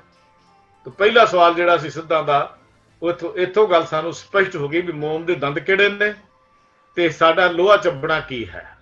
ਲੋਹਾ ਇਸ ਸੰਸਕਾਰ ਤੇ ਕਰੜੀ ਹੋਈ ਦੁਨੀਆ ਦਾ ਜੋ ਅਸੀਂ ਦੇਖਦੇ ਹਾਂ ਸੰਸਾਰ ਦਾ ਪਸਾਰਾ, ਇਸ ਦੁਨੀਆ ਦੇ ਵਿੱਚ ਇਹ ਲੋਹਾ ਚੱਬਣ ਦੇ ਬਰਾਬਰ ਹੈ। ਇੱਥੋਂ ਬਚ ਕੇ ਨਿਕਲ ਜਾਣਾ। ਜੇ ਇੱਥੇ ਕੁੱਕਰ ਹੋਂ ਬੇਗਾਨਾ ਹੈ ਨਾ, ਤੇ ਗੁਰੂ ਸਾਹਿਬ ਜੀ ਨੇ ਇੱਕ ਹੋਰ ਥਾਂ ਇੱਕ ਸ਼ਬਦ ਲਿਖਿਆ, ਸਤਿਗੁਰੂ ਪਾਤਸ਼ਾਹ ਜੀ ਨੇ ਕਹਿੰਦੇ ਨੇ ਮਨ ਪਰਦੇਸੀ ਜੇ ਥੀਏ ਸਭ ਦੇਸ਼ ਪਰਾਇਆ। ਕਹਿੰਦੇ ਅਸੀਂ ਤਾਂ ਸਿੱਧਾਂ ਦੀ ਗੱਲ ਕੀਤੀ ਬਾਬਾ, ਅਸੀਂ ਤਾਂ ਲਿਖਿਆ ਸਭ ਕੁਝ ਦੇਖ ਲਿਆ, ਸਾਨੂੰ ਦੇਸ਼ ਇਸ ਕੋਈ ਦੇਖਿਆ ਆਪਣਾ ਦਿਸਿਆ ਹੀ ਨਹੀਂ। ਅਸੀਂ ਤਾਂ ਇਸ ਸੰਸਾਰ ਵਿੱਚ ਕੋਈ ਆਪਣਾ ਦੇਖਿਆ ਹੀ ਨਹੀਂ। ਤੇ ਦੁੱਖਾਂ ਦੀ ਪੰਡ ਅਸੀਂ ਸਿਰ ਤੇ ਰੱਖੀ ਹੋਈ ਹੈ, ਔਰ ਦੁੱਖਾਂ ਦੀ ਪੰਡ ਲੈ ਕੇ ਅਸੀਂ ਗਲੀ ਗਲੀ ਚ ਗਏ, ਮੁਹੱਲੇ ਚ ਗਏ, ਆਪਣੇ ਦੇਸ਼ ਵਿੱਚ ਗਏ, ਇਹ ਦੁੱਖਾਂ ਦੀ ਪੰਡ ਚੁੱਕ ਕੇ ਅਸੀਂ ਵਤਨ ਸਾਰਾ ਸੰਸਾਰ ਲੱਭ ਰਿਹਾ, ਪਰ ਦੁੱਖਾਂ ਦੀ ਪੰਡ ਦੇ ਵਿੱਚੋਂ ਸਾਡੇ ਦੁੱਖ ਕੱਢ ਕੇ ਦੁੱਖਾਂ ਦੀ ਕਹਾਣੀ ਨੂੰ ਸੁਣਨ ਵਾਲਾ ਵੀ ਕੋਈ ਨਹੀਂ। ਦੁੱਖ ਦੂਰ ਤਾਂ ਕੌਣ ਕਰੇਗਾ। ਸਿੱਧਾਂ ਨੇ ਅੱਗੋਂ ਕਿਹਾ ਬਾਬਾ ਵੀ ਸਾਡੀ ਕਹਾਣੀ ਤਾਂ ਇਹੋ ਜਿਹੀ ਹੈ, ਵੀ ਸਾਡੇ ਕਹਾਣੀ ਤਾਂ ਇਹੋ ਜਿਹੀ ਹੈ ਵੀ ਅਸੀਂ ਤਾਂ ਸਮਝ ਲਿਆ ਵੀ ਇਹ ਦੁੱਖਾਂ ਦੀ ਕਹਾਣੀ ਨੂੰ ਕਿਸੇ ਨੇ ਨਹੀਂ ਸੁਣਨਾ। ਕਿ ਕਰੜੇ ਸੰਸਾਰ ਵਿੱਚ ਕੋਈ ਸਾਡੇ ਸੁਣਨ ਵਾਲਾ ਨਹੀਂ, ਕੋਈ ਮੰਨਣ ਵਾਲਾ ਨਹੀਂ। ਅਸੀਂ ਇਸ ਕਰੜੇ ਸੰਸਾਰ ਨੂੰ ਚੰਗੀ ਤਰ੍ਹਾਂ ਦੇਖ ਲਿਆ, ਲੋਹੇ ਵਰਗਾ ਕਰੜਾ ਹੈ। ਇੱਥੇ ਤਾਂ ਦੁੱਖ ਸੁਣਨ ਨੂੰ ਵੀ ਕੋਈ ਤਿਆਰ ਨਹੀਂ। ਕਹਿੰਦੇ ਮਨ ਪਰਦੇਸੀ ਜੇ ਥੀਏ ਸਭ ਦੇਸ਼ ਪਰਾਇਆ। ਗੁਰੂ ਪਾਤਸ਼ਾਹ ਨੇ ਕਿਆ ਕਮਾਲ ਦੀ ਉਦਾਹਰਨਾਂ ਦਿੱਤੀਆਂ। ਕਿਸ ਪੈ ਖੋਲੂ ਗੰਠੜੀ ਦੁੱਖੀ ਪਰ ਆਇਆ। ਦੁੱਖਾਂ ਦੀ ਪੰਡ ਕਿਹਦੇ ਅੱਗੇ ਖੋਲਾਂ? ਸਿਰ ਤੇ ਚੁੱਕ ਕੇ ਦੁੱਖਾਂ ਦੀ ਪੰਡ ਤੁਰਿਆ ਫਿਰਦਾ। ਦੁੱਖ ਸੁਣਨ ਵਾਲਾ ਕੋਈ ਨਹੀਂ। ਜਿਹਨੂੰ ਇੱਕ ਦੁੱਖ ਸੁਣਾਉਣਾ, ਚਾਰ ਦੁੱਖ ਆਪਣੇ ਅੱਗੋਂ ਸੁਣਾ ਦਿੰਦਾ। ਮੈਂ ਕਿਹਦੇ ਨਾਲ ਸਾਂਝੀ ਕਰਾਂ? ਕਿਉਂਕਿ ਮੈਂ ਆ ਗਿਆ ਉਸ ਦੇਸ਼ ਵਿੱਚ, ਪ੍ਰਦੇਸ਼ ਵਿੱਚ, ਆਪਣਾ ਵਤਨ ਛੱਡ ਕੇ। ਮੇਰਾ ਵਤਨ ਤਾਂ ਦੂਜਾ ਸੀ। ਮੈਂ ਆਪਣਾ ਵਤਨ ਛੱਡ ਕੇ ਇਸ ਪ੍ਰਦੇਸ਼ ਵਿੱਚ ਆ ਗਿਆ। ਇਸ ਪ੍ਰਦੇਸ਼ ਵਿੱਚ ਆਏ ਹੋਏ ਦੇਸ਼ ਲਈ ਮੇਰੀ ਹੁਣ ਦੁੱਖਾਂ ਦੀ ਕਹਾਣੀ ਨੂੰ ਸੁਣਨ ਵਾਲਾ ਵੀ ਕੋਈ ਨਹੀਂ। ਮੈਂ ਤਾਂ ਦੁੱਖਾਂ ਦੀਆਂ ਪੰਡਾਂ ਨੂੰ ਸਿਰ ਤੇ ਰੱਖ ਕੇ ਤੁਰਿਆ ਫਿਰਦਾ। ਕਹਿੰਦੇ ਦੁੱਖੀ ਪਰ ਆਇਆ ਜਗਤ ਸਬਾਇਆ, ਕੌਣ ਜਾਣੇ ਬਿਦ ਮੇਰੀਆ। ਕੌਣ ਸੁਣਦਾ ਮੇਰੀ ਗੱਲ ਨੂੰ? ਕੋਈ ਮੇਰੀ ਬਿਦ ਸੁਣਨ ਨੂੰ ਤਿਆਰ ਨਹੀਂ। ਕੋਈ ਮੇਰੀ ਦੁੱਖਾਂ ਦੀ ਕਹਾਣੀ ਸੁਣਨ ਨੂੰ ਤਿਆਰ ਨਹੀਂ। ਕੋਈ ਦੁੱਖਾਂ ਦੀ ਗੱਲ ਸੁਣਨ ਨੂੰ ਤਿਆਰ ਨਹੀਂ। ਦੇਖੇ ਫਿਰ ਸੱਚੇ ਪਾਤਸ਼ਾਹ ਜੀ ਕਹਿੰਦੇ ਆਵਨੇ ਜਾਵਨੇ ਖਰੇ ਡਰਾਵਨੇ ਤੋਟ ਨਾ ਆਵੇ ਫੇਰੀਆ। ਫਿਰ ਇਸ ਜਦੋਂ ਦੁੱਖਾਂ ਦੀ ਕਹਾਣੀ ਕੋਈ ਨਹੀਂ ਸੁਣਦਾ, ਦੁੱਖ ਕੱਟੇਗਾ ਕਿੱਥੇ? ਤੇ ਦੁੱਖ ਕੱਟਿਆ ਨਹੀਂ ਜਾਏਗਾ ਤਾਂ ਆਉਣ ਜਾਣ ਦਾ ਚੱਕਰ ਤੇ ਦੁੱਖਾਂ ਦੇ ਫੇਰ ਇਹ ਮੁੜੇ ਦੁਬਾਰਾ ਫਿਰ ਪੈਂਦੇ ਰਹਿਣਗੇ। ਬੰਦੇ ਦੀ ਹਾਲਾਤ ਇਹੋ ਜਿਹੀ ਹੈ। ਤੇ ਬਾਬਾ ਇਸ ਭਿਆਣੇ ਜਗਤ ਵਿੱਚ ਜਿਹੜਾ ਡਰਾਉਣਾ ਜਗਤ ਹੈ, ਤੂੰ ਦੱਸ ਕੱਢੇ ਜਗਤ ਵਿੱਚੋਂ ਮੋਮ ਦੇ ਦੰਦਾਂ ਨਾਲ ਲੋਹੇ ਨੂੰ ਕਿਵੇਂ ਚੱਬ ਰਿਹਾ ਹੈ? ਤੂੰ ਕਿਵੇਂ ਇਹਦੇ ਚ ਟਿਕਿਆ ਹੋਇਆ ਹੈ ਬਾਲਕੇ? ਸਾਨੂੰ ਇਹ ਗੱਲ ਦਾ ਪਹਿਲੀ ਗੱਲ ਇਹ ਸਮਝਾ ਵੀ ਇਸ ਮੈਨ ਕੇ ਦੰਤ ਕਿਉਂ ਖਾਈਐ ਸਾਰ। ਅਗਲਾ ਸਵਾਲ ਅੱਗੇ ਕੀਤਾ। ਕਹਿੰਦੇ ਫਿਰ ਹੁਣ ਇਹ ਵੀ ਸਾਨੂੰ ਦੱਸ, ਜਿੱਤ ਗਰਭ ਜਾਏ। ਇੱਥੇ ਤਾਂ ਹੰਕਾਰ ਹੀ ਬੜਾ, ਜਿੱਧਰ ਜਾਣਾ ਹੰਕਾਰ ਦੀਆਂ ਗਤੀਸੀਆਂ ਦੇ ਉੱਤੇ ਚੜਿਆ ਹੋਇਆ। ਦੂਜੀ ਗੱਲ ਕੋਈ ਸੁਣਨ ਨੂੰ ਤਿਆਰ ਨਹੀਂ। ਹਉਮੈ ਹੀ ਹਉਮੈ, ਹਰ ਪਾਸੇ ਮੈਂ ਮੇਰੀ ਦੀ ਕਹਾਣੀ ਚੱਲ ਰਹੀ ਹੈ। ਦੱਸ ਮੈਨੂੰ ਵੀ ਹਉਮੈ ਦੀ ਕਹਾਣੀ ਕਿੱਦਾਂ ਮੁੱਕੇ? ਇਹ ਬਿਨਸੇ ਮੋਹ ਮੇਰਾ ਔਰ ਤੇਰਾ ਕਿਵੇਂ ਖਤਮ ਹੋ ਗਿਆ? ਗੁਰੂ ਪਾਤਸ਼ਾਹ ਨੇ ਵੀ ਤਾਂ ਨਕਸ਼ਾ ਖਿੱਚਿਆ ਨਾ ਬਾਣੀ ਦੇ ਵਿੱਚ ਵੀ ਕਹਾਣੀ ਕਿੱਥੇ ਖਤਮ ਹੋਵੇ। ਇਹ ਤਾਂ ਹਾਲਾਤ ਹੀ ਬੜੇ ਖਰਾਬ ਨੇ ਇੱਥੋਂ ਦੇ। ਇੱਥੇ ਤਾਂ ਹੰਕਾਰ ਵਿੱਚ ਹਰ ਬੰਦਾ ਤੁਰਿਆ ਫਿਰਦਾ ਹੈ। ਕੋਈ ਕਹਾਣੀ ਮੇਰੀ ਸੁਣਨ ਨੂੰ ਤਿਆਰ ਨਹੀਂ, ਗੱਲ ਮੇਰੀ ਕੋਈ ਸੁਣਨ ਨੂੰ ਤਿਆਰ ਨਹੀਂ। ਤੇ ਇਹ ਦੱਸ ਮੈਨੂੰ ਵੀ ਇਹ ਹਉਮੈ ਦੀ ਪੰਡਾ ਕਿਵੇਂ ਟੁੱਟਣ?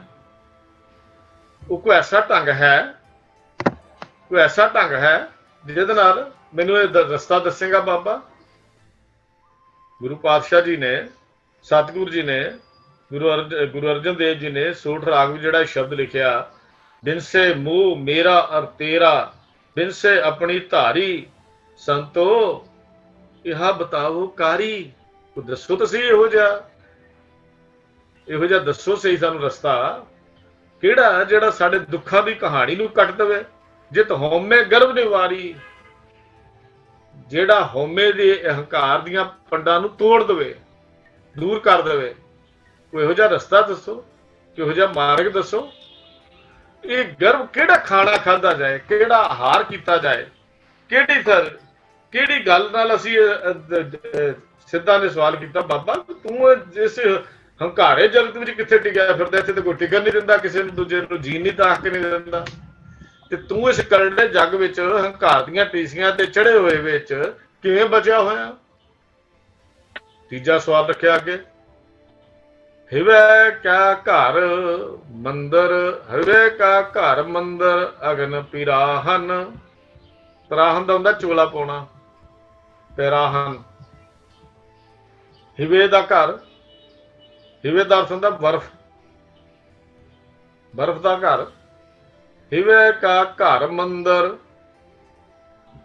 ਅਗਨ ਪਿਰਾਹਨ। ਵੀ ਦੇਖੋ, ਜੇ ਬਰਫ਼ ਦਾ ਮੰਦਰ ਹੋਵੇ, ਬਰਫ਼ ਦਾ ਘਰ ਹੋਵੇ, ਤੇ ਉਹਨੂੰ ਚੂਲਾ ਪਾ ਦਿੱਤਾ ਜਾਵੇ ਅੱਗ ਦਾ, ਦੱਸੋ ਬਈ ਉਹ ਕਿੱਦਾਂ ਪਿਘਲਣ ਤੋਂ ਬਚੇਗੀ? ਇਹ ਗੱਲ ਵੀ ਬੜੀ ਪਿਆਰੀ ਗੁਰੂ ਪਾਤਸ਼ਾਹ ਜੀ ਨੇ, ਸਿੱਧਾਂ ਦੇ ਸਵਾਲ ਬੜੇ ਔਖੇ ਨੇ, ਬੜੇ ਕਠਿਨ ਦੇ ਸਵਾਲ ਨੇ। ਹੁਣ ਸਿੱਧ ਕਹਿੰਦੇ ਬਈ ਇਹ ਦੱਸ, ਬਰਫ਼ ਦਾ ਘਰ ਕਿਵੇਂ ਹੈ? ਬਰਫ਼ ਦਾ ਘਰ ਕੀ, ਕਿਹਨੂੰ ਕਿਹਾ ਗਿਆ? ਇੱਥੇ ਹੁਣ ਇਹ ਸਮਝਣ ਦੀ ਲੋੜ ਹੈ ਵੀ ਬਰਫ਼ ਦਾ ਘਰ ਕੀ ਹੈ, ਤੇ ਅੱਗ ਕੀ, ਅੱਗ ਦਾ ਚੂਲਾ ਕਿਹੜਾ ਹੈ? ਕੋਈ ਤੇ ਕੱਪੜਾ ਤਾਂ ਪਾਇਆ ਨਹੀਂ ਦਿਸਦਾ, ਅੱਗ ਜਿਹਨੂੰ ਲੱਗੀ ਹੈ ਜੀ। ਦੇਖੋ ਜੀ, ਪਰਮੇਸ਼ਰ ਦੀ ਗੱਲ ਆਪਾਂ ਕਰਦੇ ਹਾਂ ਗੁਰਬਾਣੀ ਦੇ ਵਿੱਚ, ਤਾਂ ਰੱਬ ਠੰਡਾ ਹੈ, ਰੱਬ ਸੀਤਲ ਹੈ, ਰੱਬ ਠੰਡਾ ਹੈ, ਰੱਬ ਸੀਤਲ ਹੈ, ਗੁਰੂ ਵੀ ਠੰਡਾ ਹੈ, ਔਰ ਗੁਰੂ ਵੀ ਸੀਤਲਤਾ ਦਾ ਸੋਮਾ ਹੈ, ਗੁਰੂ ਵੀ ਸੀਤਲਤਾ ਦਾ ਸੋਮਾ ਹੈ। ਜੇ ਸੀਤਲਤਾ ਦਾ ਸੋਮਾ ਨਾ ਹੋਵੇ ਗੁਰੂ, ਤਾਂ ਤੱਤੀਆਂ ਤਵੀਆਂ ਤੇ ਬੈਠ ਕੇ ਵੀ ਕਦੇ ਗੁਰੂ ਗਰਮ ਨਹੀਂ ਹੋਇਆ, ਦੇਗਾਂ ਦੇ ਉਬਾਲ ਵਿੱਚ ਉਬਲਦੇ ਵੀ ਗੁਰੂ ਗਰਮ ਨਹੀਂ ਹੋਇਆ, ਕਿ ਗੁਰੂ ਠੰਡਕ ਦਾ ਸੋਮਾ ਹੈ, ਸੀਤਲਤਾ ਦਾ ਸੋਮਾ ਹੈ। ਗੁਰੂ ਅੰਦਰੋਂ ਸ਼ਾਂਤ ਹੈ, ਗੁਰੂ ਦੇ ਅੰਦਰ ਸੀਤਲਤਾ ਹੈ, ਕਿਉਂਕਿ ਪਰਮੇਸ਼ਰ ਦੇ ਆਪ ਦਾ ਮਸਰੂਪ, ਪਰਮੇਸ਼ਰ ਦਾ ਸੁਭਾਅ ਸੀਤਲਤਾ ਹੈ, ਠੰਡਕ ਹੈ, ਬਰਫ਼ ਦਾ ਹੈ। ਇੱਥੇ ਹੁਣ ਗੱਲ ਆ ਗਈ ਵੀ ਇਸ ਸੀਤਲਤਾ ਦੇ ਸੋਮੇ ਨੂੰ ਬਚਾਇਆ ਕਿਵੇਂ ਜਾਵੇ? ਪਰਮੇਸ਼ਰ ਵੀ ਠੰਡਕ, ਗੁਰੂ ਵੀ ਠੰਡਕ, ਸਾਧ ਸੰਗਤ ਵੀ ਠੰਡਕ ਹੈ, ਤੇ ਨਾਮ ਵੀ ਠੰਡਾ ਹੈ, ਪਰਮੇਸ਼ਰ ਦੀ ਬੰਦਗੀ ਵੀ ਠੰਡੀ ਹੈ। ਠੰਡ ਤਾਂ ਰੱਬੀ ਗੁਣ ਹੈ, ਸੀਤਲਤਾ ਤਾਂ ਰੱਬੀ ਗੁਣ ਹੈ। ਜੇ ਸੀਤਲਤਾ ਦੀ ਗੱਲ ਕਰਦੇ ਹਾਂ, ਗੁਰੂ ਪਾਤਸ਼ਾਹ ਦਾ ਇੱਕ ਬਚਨ ਹੁੰਦਾ, ਚੰਦਨ ਚਾਂਦਨਾ ਸਰਦ ਰੁੱਤ, ਮੂਲ ਨਾ ਮਿਟੀ ਘਾਮ, ਸੀਤਲ ਥੀਵੇ ਨਾਨਕਾ ਜਪੰਦੜੋ ਹਰ ਨਾਮ। ਬਿਨਾਂ ਚੰਦਨ ਦੇ ਨਾਲ, ਜੱਫੀ ਪਾਉਣ ਨਾਲ, ਨਾ ਸਰਦ ਰੁੱਤ ਦੀ ਸਰਦੀ ਦੇ ਨਾਲ ਕਦੀ ਵੀ ਠੰਡ ਦੂਰ ਨਹੀਂ ਹੁੰਦੀ, ਗਰਮੀ ਤਪਸ਼ ਦੂਰ ਨਹੀਂ ਹੁੰਦੀ। ਘਾਮ ਜਿਹੜਾ ਤਪਸ਼ ਨੂੰ ਕਹਿੰਦੇ ਨੇ, ਚਮਾਸਾ ਜਿਹਨੂੰ ਕਹਿੰਦੇ ਆ, ਲੱਗਿਆ ਹੋਇਆ ਚਮਾਸਾ ਦੂਰ ਨਹੀਂ ਹੁੰਦਾ, ਪਰ ਸੀਤਲ ਥੀਵੇ ਨਾਨਕਾ ਜਪੰਦੜੋ ਹਰ ਨਾਮ, ਵੀ ਠੰਡਾ ਹੋ ਜਾਂਦਾ ਜੇ ਵਾਹਿਗੁਰੂ ਦਾ ਨਾਮ ਜਪਿਆ ਜਾਏ। ਇਹਦਾ ਮਤਲਬ ਵਾਹਿਗੁਰੂ ਦਾ ਨਾਮ ਠੰਡਾ ਹੈ। ਹੁਣ ਪਰਮੇਸ਼ਰ ਵੀ ਠੰਡਾ, ਗੁਰੂ ਵੀ ਠੰਡਾ, ਸਤ ਸੰਗਤ ਵੀ ਠੰਡੀ, ਪਰਮੇਸ਼ਰ ਤੇ ਪਰ ਉਹਦਾ ਨਾਮ ਵੀ ਠੰਡਾ ਹੈ। ਪਰ ਦੱਸ, ਇਹ ਠੰਡਕ ਨੂੰ ਚੋਲਾ ਪਾ ਦਿੱਤਾ ਹੈ ਵਿਕਾਰਾਂ ਦਾ, ਅੱਗ ਦਾ। ਤੂੰ ਦੱਸ, ਇਹ ਰੱਬੀ ਗੁਣਾਂ ਨੂੰ ਬਚਾ ਕੇ ਕਿਵੇਂ ਰੱਖੇਗਾ? ਬਲਕਿ ਰੱਬੀ ਗੁਣ ਕਿਵੇਂ ਬਚ ਸਕਦੇ ਨੇ ਇਹੋ ਤਪਸ਼ ਦੇ ਵਿੱਚ? ਇੱਥੇ ਕਾਮ ਦੀ ਤਪਸ਼ ਹੈ, ਇੱਥੇ ਕ੍ਰੋਧ ਦੀ ਤਪਸ਼ ਹੈ, ਇਹ ਪੜਦਾ ਇਹਦੇ ਉੱਤੇ ਹੰਕਾਰ ਦਾ ਹੈ, ਲੋਭ ਦਾ ਹੈ, ਮੋਹ ਦਾ ਹੈ, ਇੱਥੇ ਵਿਕਾਰਾਂ ਦਾ ਹੈ, ਇੱਥੇ ਵਹਿਮਾਂ ਦਾ, ਇੱਥੇ ਭਰਮਾਂ ਦਾ, ਇੱਥੇ ਪਖੰਡਾਂ ਦਾ, ਇੱਥੇ ਪੜਦਾ ਉਹਦਾ ਪਾ ਦਿੱਤਾ। ਇਹਦੀ ਤਪਸ਼ ਹੈ। ਇਸ ਤਪਸ਼ ਦੇ ਵਿੱਚ ਰੱਬੀ ਗੁਣਾਂ ਨੂੰ ਬਚਾ ਕੇ ਕਿਵੇਂ ਰੱਖਣਾ? ਦਇਆ ਕਿੱਥੋਂ ਰਹੇਗੀ? ਕਿਵੇਂ ਰੱਖੀ ਜਾਏਗੀ? ਤੂੰ ਦਇਆ ਨੂੰ ਕਿਵੇਂ ਬਚਾਏਗਾ? ਤੂੰ ਦੱਸ ਤਾਂ ਸਹੀ, ਨਿਮਰਤਾ ਦਾ ਗੁਣ ਕਿੱਥੇ ਆਏਗਾ? ਕਿੱਥੋਂ ਉਹਦੇ ਬਚਾ ਕੇ ਰੱਖ ਸਕਦਾ? ਗੁਰੂ ਪਾਤਸ਼ਾਹ ਜੀ ਨੇ ਬੜੀ ਸੁੰਦਰ ਉਦਾਹਰਨਾਂ ਦੀਆਂ ਦਿੱਤੀਆਂ। ਬੜਾ ਡੂੰਘੇ ਜਿਹੇ ਸਵਾਲ ਹਨ ਜਿਹੜੇ ਸਿੱਧਾਂ ਦੇ ਹਨ। ਹਿਵੇ ਕਾ ਘਰ ਕੀ ਹੈ? ਗੁਣ ਪਰਮੇਸ਼ਰ ਦੇ ਠੰਡੇ, ਜਿਹੜੇ ਚੰਗੇ ਗੁਣ ਹਨ। ਹੁਣ ਚੰਗੇ ਗੁਣਾਂ ਨੂੰ ਬਾਹਰ ਅੱਗ ਲੱਗੀ ਹੋਵੇ, ਪਰਦਾ ਉਹਦੇ ਤੇ ਅੱਗ ਦਾ ਪਾ ਦਿੱਤਾ ਜਾਵੇ, ਉਹਨੂੰ ਸੜਨ ਤੋਂ ਕਿਵੇਂ ਬਚਾਏਗਾ? ਇਹੋ ਹੀ ਆ, ਕਾਜਰ ਕੋਟ ਮੈਂ ਭਈ ਨਾ ਕਾਰੀ, ਨਿਰਮਲ ਬਰਨ ਬਣਿਓ ਰੀ। ਕੱਜਲ ਦੀ ਕੋਠੜੀ ਵਿੱਚ ਵੀ ਕਾਲੀ ਨਾ ਹੋਈ, ਚਿੱਟੇ ਬਸਤਰ ਨੂੰ ਦਾਗ ਵੀ ਨਹੀਂ ਲੱਗਣ ਦਿੱਤਾ। ਦੱਸ, ਇਹ ਕੱਜਲ ਦੀ ਕੋਠੜੀ ਵਿੱਚੋਂ ਤੂੰ ਚਿੱਟਾ ਬਸਤਰ ਪਾ ਕੇ ਕਿਵੇਂ ਲੰਘੇਗਾ? ਹਿਵੇ ਦੇ ਘਰ ਮੰਦਰ ਨੂੰ ਅਗਨ ਦੇ ਪਰਦੇ ਤੋਂ ਕਿਵੇਂ ਬਚਾਵੇਂਗਾ? ਇਹ ਦੱਸ ਤਾਂ ਸਹੀ, ਇਹ ਸਵਾਲ ਦਾ ਜਵਾਬ ਚਾਹੀਦਾ ਹੈ। ਗੁਰੂ ਪਾਤਸ਼ਾਹ ਨੂੰ ਕਿੱਦਾਂ ਦੇ ਸਵਾਲ ਕਰਦੇ, ਸਿੱਧਾਂ ਦੇ ਸਵਾਲ ਕਿੱਡੇ ਕਠਿਨ ਹਨ। ਜਿਹੜੇ ਸਵਾਲ ਸਾਨੂੰ ਸਮਝਣੇ ਵੀ ਔਖੇ ਜਾਪਦੇ ਨੇ, ਤੇ ਗੁਰੂ ਪਾਤਸ਼ਾਹ ਦੇ ਨੇ ਉਹਨਾਂ ਦੇ ਜਵਾਬ ਕਿੰਨੇ ਕਮਾਲ ਦੇ ਕਿਉਂ ਦਿੱਤੇ ਹਨ। ਹੁਣ ਇਹ ਸਵਾਲ ਸੀ ਉਹਨਾਂ ਦਾ ਵੀ ਜਿਹੜਾ ਇਹ ਦੱਸ ਬਈ, ਸਾਨੂੰ ਇਹ ਪਤਾ ਲੱਗ ਗਿਆ ਵੀ ਸੰਸਾਰ ਜਿਹੜਾ ਹੈ ਇਹ ਅੱਗ ਦਾ ਘਰ ਹੈ, ਤੇ ਇਸ ਘਰ ਦੇ ਵਿੱਚ ਅੰਦਰ ਜਿਹੜੇ ਗੁਣ ਨੇ ਰੱਬੀ ਕਿਵੇਂ ਬਚਾਵੇਂਗਾ? ਅਸੀਂ ਇਹ ਗੱਲ ਤਾਂ ਕਹਿੰਦੇ ਹਾਂ, ਗੁਰਦਾਤਾ ਗੁਰ ਹਿਵੇ ਘਰ। ਗੁਰੂ ਦਾਤਾ ਵੀ ਹੈ, ਗੁਰੂ ਬਰਫ਼ ਦਾ ਘਰ ਵੀ ਹੈ, ਠੰਡਕ ਦਾ ਸੁੰਬਾ ਹੈ, ਗੁਰ ਗਿਆਨ ਦੀ ਰੋਸ਼ਨੀ ਦੇਣ ਵਾਲਾ ਹੈ, ਗੁਰ ਦੀਪਕ ਤੈ ਲੋਏ। ਗੁਰੂ ਦਾ ਦੀਵੇ ਵਰਗੀ ਰੋਸ਼ਨੀ ਵੀ ਦਿੰਦਾ ਹੈ। ਫਿਰ ਅਮਰ ਪਦਾਰਥ ਨਾਨਕਾ ਮਨ ਮਾਨਿਆ ਸੁਖ ਹੋਏ। ਹੁਣ ਇੱਥੇ ਜਵਾਬ ਵੀ ਨਾਲ ਹੈ। ਤੋ ਸਿੱਧਾ ਨੇ ਸਵਾਲ ਇਹ ਕੀਤਾ ਵੀ ਦੱਸ। ਭਾਈ ਗੁਰਦਾਸ ਜੀ ਨੇ ਇੱਕ ਵਾਰ ਲਿਖੀ ਬੜੀ ਕਮਾਲ ਦੀ, ਚੌਥੀ ਵਾਰ ਦੀ 5ਵੀਂ ਪੌੜੀ ਭਾਈ ਗੁਰਦਾਸ ਜੀ ਦੀ ਪੜ੍ਹਨ ਵਾਲੀ ਹੈ। ਦੋ ਚੀਜ਼ਾਂ ਨੂੰ ਇਕੱਠਿਆਂ ਕੀਤਾ ਉੱਥੇ ਉਹਨਾਂ ਨੇ। ਭਾਈ ਗੁਰਦਾਸ ਜੀ ਨੇ ਚੌਥੀ ਵਾਰ ਦੀ 5ਵੀਂ ਪੌੜੀ ਦੇ ਵਿੱਚ ਦੋ ਚੀਜ਼ਾਂ ਦਾ ਇਕੱਠੇ ਜ਼ਿਕਰ ਕੀਤਾ ਹੈ। ਉਹ ਕਹਿੰਦੇ ਅੱਗ ਤੇ ਪਾਣੀ ਦੀ ਉਦਾਹਰਨ, ਅੱਗ ਤੇ ਪਾਣੀ ਦੀ ਉਦਾਹਰਨ ਦਿੱਤੀ, ਕਮਾਲ ਦੀ, ਕਮਾਲ ਦੀਆਂ ਗੱਲਾਂ ਸਮਝਾਈਆਂ ਭਾਈ ਗੁਰਦਾਸ ਜੀ ਨੇ ਉੱਥੇ ਵੀ। ਕਹਿੰਦੇ ਅੱਗ ਵਿੱਚ ਹੰਕਾਰ ਹੈ। ਇਹ ਸਵਾਲ ਜਿਹੜੇ ਹਨ ਉਹਦੇ ਨਾਲ ਬੜੇ ਢੁਕਦੇ ਨੇ। ਕਹਿੰਦੇ ਅੱਗ ਵਿੱਚ ਹੰਕਾਰ ਹੈ। ਕਿਉਂ? ਅੱਗ ਤੱਤੀ ਹੈ, ਅੱਗ ਗਰਮ ਹੈ। ਅੱਗ ਜਦੋਂ ਬਲਦੀ ਹੈ ਨਾ, ਤੇ ਲਾਟ ਉੱਪਰ ਨੂੰ ਜਾਂਦੀ ਹੈ, ਕਦੀ ਥੱਲੇ ਨੂੰ ਨਹੀਂ ਆਉਂਦੀ। ਐਡਾ ਹੰਕਾਰ ਹੈ, ਹਮੇਸ਼ਾ ਉੱਪਰ ਨੂੰ ਜਾਣ ਦੀਆਂ ਗੱਲਾਂ ਕਰਦੀ ਹੈ, ਸਿੰਬਲ ਦੇ ਰੁੱਖ ਵਾਂਗੂ ਸਰਾਏ ਰਾਹ ਉੱਤੇ। ਹੰਕਾਰ ਹੈ ਅੱਗ ਦਾ, ਅੱਗ ਦੇ ਵਿੱਚ ਹੰਕਾਰ ਹੈ। ਔਰ ਇਹ ਹਮੇਸ਼ਾ ਦੀ ਲਾਟ ਉੱਪਰ ਵੱਲ ਨੂੰ ਜਾਂਦੀ ਹੈ, ਔਰ ਹਮੇਸ਼ਾ ਆਪਣੀ ਸਿਰ ਨੂੰ ਉੱਚਾ ਕਰਕੇ ਰੱਖਣਾ ਚਾਹੁੰਦੀ ਹੈ। ਇਹ ਅੱਗ ਦਾ ਸੁਭਾਅ ਦੇਖੋ ਕਿਹੋ ਜਿਹਾ, ਜਿਹਦਾ ਜ਼ਿਕਰ ਇੱਥੇ ਕੀਤਾ ਵੀ ਅਗਨ ਪ੍ਰਾਹਨ ਦਾ ਕੀ ਹੈ, ਵੀ ਸੁਭਾਅ ਕੀ ਹੈ ਅੱਗ ਦਾ। ਅੱਗ ਹੰਕਾਰੀ ਹੈ, ਅੱਗ ਦੀ ਸਿਰ ਉੱਚਾ ਰੱਖਦੀ ਹੈ, ਆਪਣਾ ਸਿਰ ਨੀਵਾਂ ਨਹੀਂ ਹੋਣ ਦਿੰਦੀ, ਕਦੀ ਝੁਕਣ ਦਾ ਸੁਭਾਅ ਨਹੀਂ ਹੈ ਅੱਗ ਦਾ। ਅੱਗ ਕਿਸੇ ਗੱਲ ਝੁਕਦੀ ਵੀ ਨਹੀਂ ਹੈ, ਇਹਦੇ ਦਾ ਸੁਭਾਅ ਨਹੀਂ ਹੈ। ਪਰ ਅੱਗ ਦੇ ਥੱਲੇ ਕਹਿੰਦੇ ਇਹ ਵੀ ਗੱਲ ਖਿਆਲ ਰੱਖਣਾ, ਹਮੇਸ਼ਾ ਹਨੇਰਾ ਵੀ ਹੁੰਦਾ ਹੈ। ਇਹ ਹੰਕਾਰ ਕਰਕੇ ਉਹਦੇ ਅੰਦਰ ਹਨੇਰਾ ਵੀ ਹੈ, ਉਹਦੇ ਥੱਲੜੇ ਪਾਸੇ ਕਦੀ ਚਾਨਣ ਰੋਸ਼ਨੀ ਨਹੀਂ ਹੁੰਦੀ, ਕਿਉਂਕਿ ਹੰਕਾਰ ਉਹਦੇ ਹੰਕਾਰ ਨਾਲ ਆਪਣੇ ਉੱਪਰ ਨੂੰ ਆਪਣੀ ਲਾਟ ਨੂੰ ਲੈ ਜਾਂਦੀ ਹੈ। ਲੇਕਿਨ ਦੀਵੇ ਥੱਲੇ ਹਨੇਰੇ ਦੀ ਕਹਾਵਤ ਆਪਾਂ ਸੁਣੀ ਹੋਈ ਹੈ, ਥੱਲੇ ਰੋਸ਼ਨੀ ਨਹੀਂ ਹੁੰਦੀ। ਅੱਗ ਜਿੱਥੇ ਬਲਦੀ ਹੈ ਉੱਥੇ ਕਾਲਖ ਹੀ ਬਿਖੇਰਦੀ ਹੈ, ਕਾਲਾ ਕਾਲਾ ਕਾਲਖ ਹੀ ਕਰਦੀ ਹੈ। ਤੇ ਖਿਆਲ ਕਰਨਾ, ਪਾਣੀ ਜਿੱਥੋਂ ਦੀ ਵਗਦਾ ਉਸ ਕਾਲਖ ਨੂੰ ਧੋ ਦਿੰਦਾ ਹੈ। ਹੁਣ ਦੱਸ ਇਸ ਪਾਣੀ ਨੂੰ ਅੱਗ ਤੋਂ ਬਚਾ ਕੇ ਕਿਵੇਂ ਰੱਖਣਾ ਹੈ? ਸਿੱਧਾ ਨੇ ਸਵਾਲ ਕੀਤਾ ਵੀ ਪਾਣੀ ਜਿੱਥੇ ਜਾਂਦਾ ਉਹ ਅੱਗ ਦੀ ਕਾਲਖ ਨੂੰ ਧੋਂਦਾ ਹੈ, ਅੱਗ ਜਿੱਥੇ ਜਾਂਦੀ ਹੈ ਉੱਥੇ ਕਾਲਾ ਕਰਦੀ ਹੈ। ਅੱਗ ਦੀ ਕੁੱਲ ਦੀਵਾ ਹੈ। ਅੱਗ ਦੀ ਜਿਹੜੀ ਕੁੱਲ ਹੈ ਨਾ, ਭਾਵ ਦੀ ਰੋਸ਼ਨੀ, ਲਾਟ, ਜਿਹੜੀ ਚੀਜ਼ ਪੈਦਾ ਹੁੰਦੀ ਹੈ, ਕਹਿੰਦੇ ਨੇ ਉਹ ਦੀਵਾ ਹੈ, ਹਮੇਸ਼ਾ ਬਲਦਾ ਹੈ, ਸੇਕ ਦਿੰਦਾ ਹੈ, ਸੜਦਾ ਹੈ। ਪਰ ਪਾਣੀ ਦੀ ਕੁੱਲ ਕਵਲ ਫੁੱਲ ਹੈ। ਪਾਣੀ ਦਾ ਸੁਭਾਅ, ਉਹਦੀ ਹਿੱਕ ਤੇ ਕਵਲ ਫੁੱਲ ਤਾਰੀਆਂ ਲਾਉਂਦੇ ਨੇ। ਇੱਕ ਹੰਕਾਰ ਦੀ ਗੱਲ ਹੈ, ਇੱਕ ਨਿਮਰਤਾ ਦੀ ਗੱਲ ਹੈ। ਦੋ ਚੀਜ਼ਾਂ ਇਕੱਠੀਆਂ ਕਿਵੇਂ ਕੀਤੀਆਂ? ਸਿੱਧਾ ਨੇ ਸਵਾਲ ਕੀਤਾ, ਬਾਬਾ ਇਹ ਬਾਲਿਆ ਦੱਸ ਤਾਂ ਸਹੀ ਵੀ ਤੂੰ ਹਿਵੇ ਕੇ ਘਰ ਮੰਦਰ ਨੂੰ ਇਸ ਅੱਗ ਦੇ ਪਰਦੇ ਤੋਂ ਕਿਵੇਂ ਬਚਾਵੇਂਗਾ? ਅਗਲਾ ਸਵਾਲ, ਕਵਨ ਗੁਫਾ ਜਿਤ ਰਹੇ ਅਵਾਹਨ। ਅਵਾਹਨ ਦਾ ਅਰਥ ਅਡੋਲ। ਲੋ ਵੀ ਦੱਸੋ ਕਿਹੜੀ ਗੁਫਾ ਹੈ ਜਿੱਥੇ ਇਹਨੂੰ ਟਿਕਾ ਕੇ ਰੱਖੇਗਾ, ਜਿੱਥੇ ਇਹ ਅਡੋਲ ਰਹਿ ਸਕੇ, ਭਾਵ ਬਚ ਜਾਵੇ, ਵੀ ਇਸ ਅੰਦਰ ਦੇ ਗੁਣਾਂ ਨੂੰ ਬਾਹਰਲੀ ਅੱਗ ਨਾ ਸਾੜ ਸਕੇ। ਅਸੀਂ ਤਾਂ ਕਹਿੰਦੇ ਦੇਖ ਲਿਆ, ਜਗਤ ਫਿਰ ਕੇ ਦੇਖ ਲਿਆ, ਇਹ ਸੰਸਾਰ ਦੇਖ ਕੇ ਦੇਖ ਲਿਆ, ਕੱਪੜੇ ਅੱਗ ਦੇ ਪਏ ਹੋਏ ਨੇ। ਸਾਨੂੰ ਤਾਂ ਇਉਂ ਜਾਪਦਾ ਹੈ ਵੀ ਅਸੀਂ ਇੱਥੇ ਜੀਵਨ ਦੀ ਬਾਜੀ ਹਾਰ ਜਾਣੀ ਹੈ। ਅਸੀਂ ਤਾਂ ਸੰਸਾਰ ਨੂੰ ਤਿਆਗ ਦਿੱਤਾ, ਸੰਸਾਰ ਹੀ ਛੱਡਤਾ, ਗੱਲ ਹੀ ਨਿਬੇੜ ਦਿੱਤੀ ਵੀ ਅਸੀਂ ਇਹ ਨਾ ਇੱਥੇ ਹੋਏਗਾ ਬਾਂਸ ਤਾਂ ਨਾ ਵੱਜੇਗੀ ਬੰਸਰੀ, ਵੀ ਅਸੀਂ ਤਾਂ ਇਹਨਾਂ ਚੀਜ਼ਾਂ ਤੋਂ ਬਚੇ ਨਹੀਂ।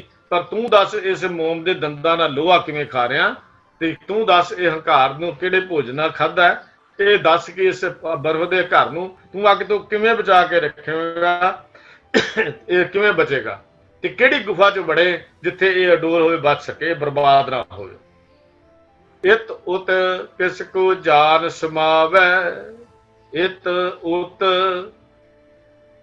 ਇਹ ਤੋਂ ਦਾ ਮਤਲਬ ਇੱਥੇ ਉੱਥੇ, ਭਾਵ ਲੋਕ ਤੇ ਪ੍ਰਲੋਕ ਵਿੱਚ, ਹਰ ਥਾਂ ਤੇ। ਇਤ ਉਤ ਕਿਸ ਕੋ ਜਾਨ ਸਮਾਵੈ, ਵੀ ਇੱਥੇ ਉੱਥੇ ਹਰ ਥਾਂ ਤੇ ਕਿਸ ਨੂੰ ਜਾਣ ਕੇ ਪਛਾਣ ਕੇ ਲੀਨ ਹੋਈਏ। ਮਨ ਕਿਹਦੇ ਚ ਲੀਨ ਕਰੀਏ, ਵੀ ਇੱਥੇ ਤੇ ਉੱਥੇ, ਭਾਵ ਕਿ ਇਹ ਕਿਹਨੂੰ ਪਛਾਣੀਏ, ਦੱਸੋ ਕਿਹੜੀ ਸ਼ਕਤੀ ਹੈ ਜਿਹਨੂੰ ਪਛਾਣ ਕੇ ਉਹਦੇ ਚ ਮਨ ਆਪਣਾ ਟਿਕਾ ਦਈਏ, ਮਨ ਲੀਨ ਕਰ ਦਈਏ। ਕਵਨ ਧਿਆਨ ਮਨ ਮਨੈ ਸਮਾਵੈ, ਵੀ ਉਹ ਕਿਹੜਾ ਟਿਕਾਣਾ ਬੱਝਵਾਂ ਖਿਆਲ ਹੈ ਜਿਸ ਕਰਕੇ ਮਨ ਆਪਣੇ ਅੰਦਰ ਹੀ ਟਿਕਿਆ ਰਹੇ ਤੇ ਬਾਹਰ ਨਾ ਭਟਕੇ। ਤੋ ਇਹ ਸਵਾਲ ਜਿਹੜੇ ਹਨ ਸਿੱਧਾ ਦੇ ਅੱਗੇ, ਬਾਬੇ ਦੇ ਅੱਗੇ ਸਿੱਧਾ ਨੇ ਰੱਖ ਦਿੱਤੇ। ਸਵਾਲ ਕੀ ਹੈ ਜੀ? ਮੋਮ ਦੇ ਦੰਦਾਂ ਨਾਲ ਲੋਹਾ ਕਿਵੇਂ ਖਾਧਾ ਜਾਵੇ? ਜੀਵ ਆਤਮਾ ਮੋਮ ਵਾਂਗੂ ਨਰਮ ਹੈ, ਕੋਮਲ ਹੈ। ਜਦੋਂ ਕਾਮ ਕ੍ਰੋਧ ਲੋਭ ਮੋਹ ਹੰਕਾਰ ਵਿਕਾਰ ਲੋਹੇ ਵਰਗੇ ਕਰੜੇ ਹਨ, ਇਸ ਨੂੰ ਮੋਮ ਦੇ ਦੰਦ ਕਿਵੇਂ ਚੱਬਣ? ਅਗਲਾ ਸਵਾਲ ਹੈ ਵੀ ਇਹ ਕੋਮਲ ਆਤਮਾ ਇਹਨਾਂ ਨੂੰ ਕਿਵੇਂ ਹਜਮ ਕਰ ਸਕਦੀ ਹੈ? ਉਹ ਭੋਜਨ ਕਿਹੜਾ ਹੈ ਜਿਹਦੇ ਖਾਣ ਨਾਲ ਹੰਕਾਰ ਦੂਰ ਹੋ ਜਾਏ? ਉਹ ਕਿਹੜਾ ਭੋਜਨ ਖਾਧਾ ਜਾਵੇ? ਬਰਫ਼ ਦਾ ਘਰ ਹੋਵੇ, ਅੱਗ ਦਾ ਚੂਲਾ ਪਿਆ ਹੋਵੇ, ਉਹ ਕਿਹੜੀ ਗੁਫਾ ਜਿੱਥੇ ਅਡੋਲ ਰਹਿ ਸਕੀਦਾ ਹੈ? ਤੇ ਫਿਰ ਅੱਗੇ ਕਹਿੰਦੇ ਪਾਤਸ਼ਾਹ ਵੀ ਉਹ ਕਿਹੜੀ ਥਾਂ ਹੈ ਜਿੱਥੇ ਹਰ ਥਾਂ ਪਰਮੇਸ਼ਰ ਨੂੰ ਹਾਜ਼ਰ ਨਾਜ਼ਰ ਸਮਝ ਕੇ ਜੀਵ ਉਹਦੇ ਚ ਲੀਨ ਹੋ ਸਕਦਾ ਹੈ? ਤੇ ਉਹ ਕਿਹੜਾ ਧਿਆਨ ਹੈ ਜਿਸ ਕਰਕੇ ਮਨ ਵਿੱਚ ਸਮਾ ਜਾਵੇ, ਭਾਵ ਮਨ ਉਹਦੇ ਵਿੱਚ ਟਿਕ ਜਾਵੇ ਔਰ ਮਨ ਆਪਣੀ ਮੰਜ਼ਿਲ ਨੂੰ ਪ੍ਰਾਪਤ ਕਰ ਲਵੇ? ਉਹ ਕਿਹੜਾ ਸੁਭਾਅ ਹੈ? ਉਹ ਕਿਹੜਾ ਧਿਆਨ ਹੈ? ਕਿਹਦਾ ਧਿਆਨ ਧਰੀਏ? ਕਿੱਥੇ ਮਨ ਨੂੰ ਟਿਕਾਈਏ ਕਿ ਇਹ ਆਤਮਾ ਪਰਮਾਤਮਾ ਵਿੱਚ, ਭਾਵ ਇਸ ਉਹਦੇ ਚ ਲੀਨ ਹੋ ਸਕੇ? ਇਹ 5 ਸਵਾਲ ਸਿੱਧਾ ਦੇ ਹਨ ਜਿਹੜੇ 45ਵੀਂ ਪੌੜੀ ਵਿੱਚ ਗੁਰੂ ਨਾਨਕ ਦੇਵ ਮਹਾਰਾਜ ਦੇ ਅੱਗੇ ਸਿੱਧਾ ਨੇ ਬੜੇ ਹੀ ਔਖੇ ਸ਼ਬਦਾਂ ਦੇ ਵਿੱਚ ਰੱਖੇ।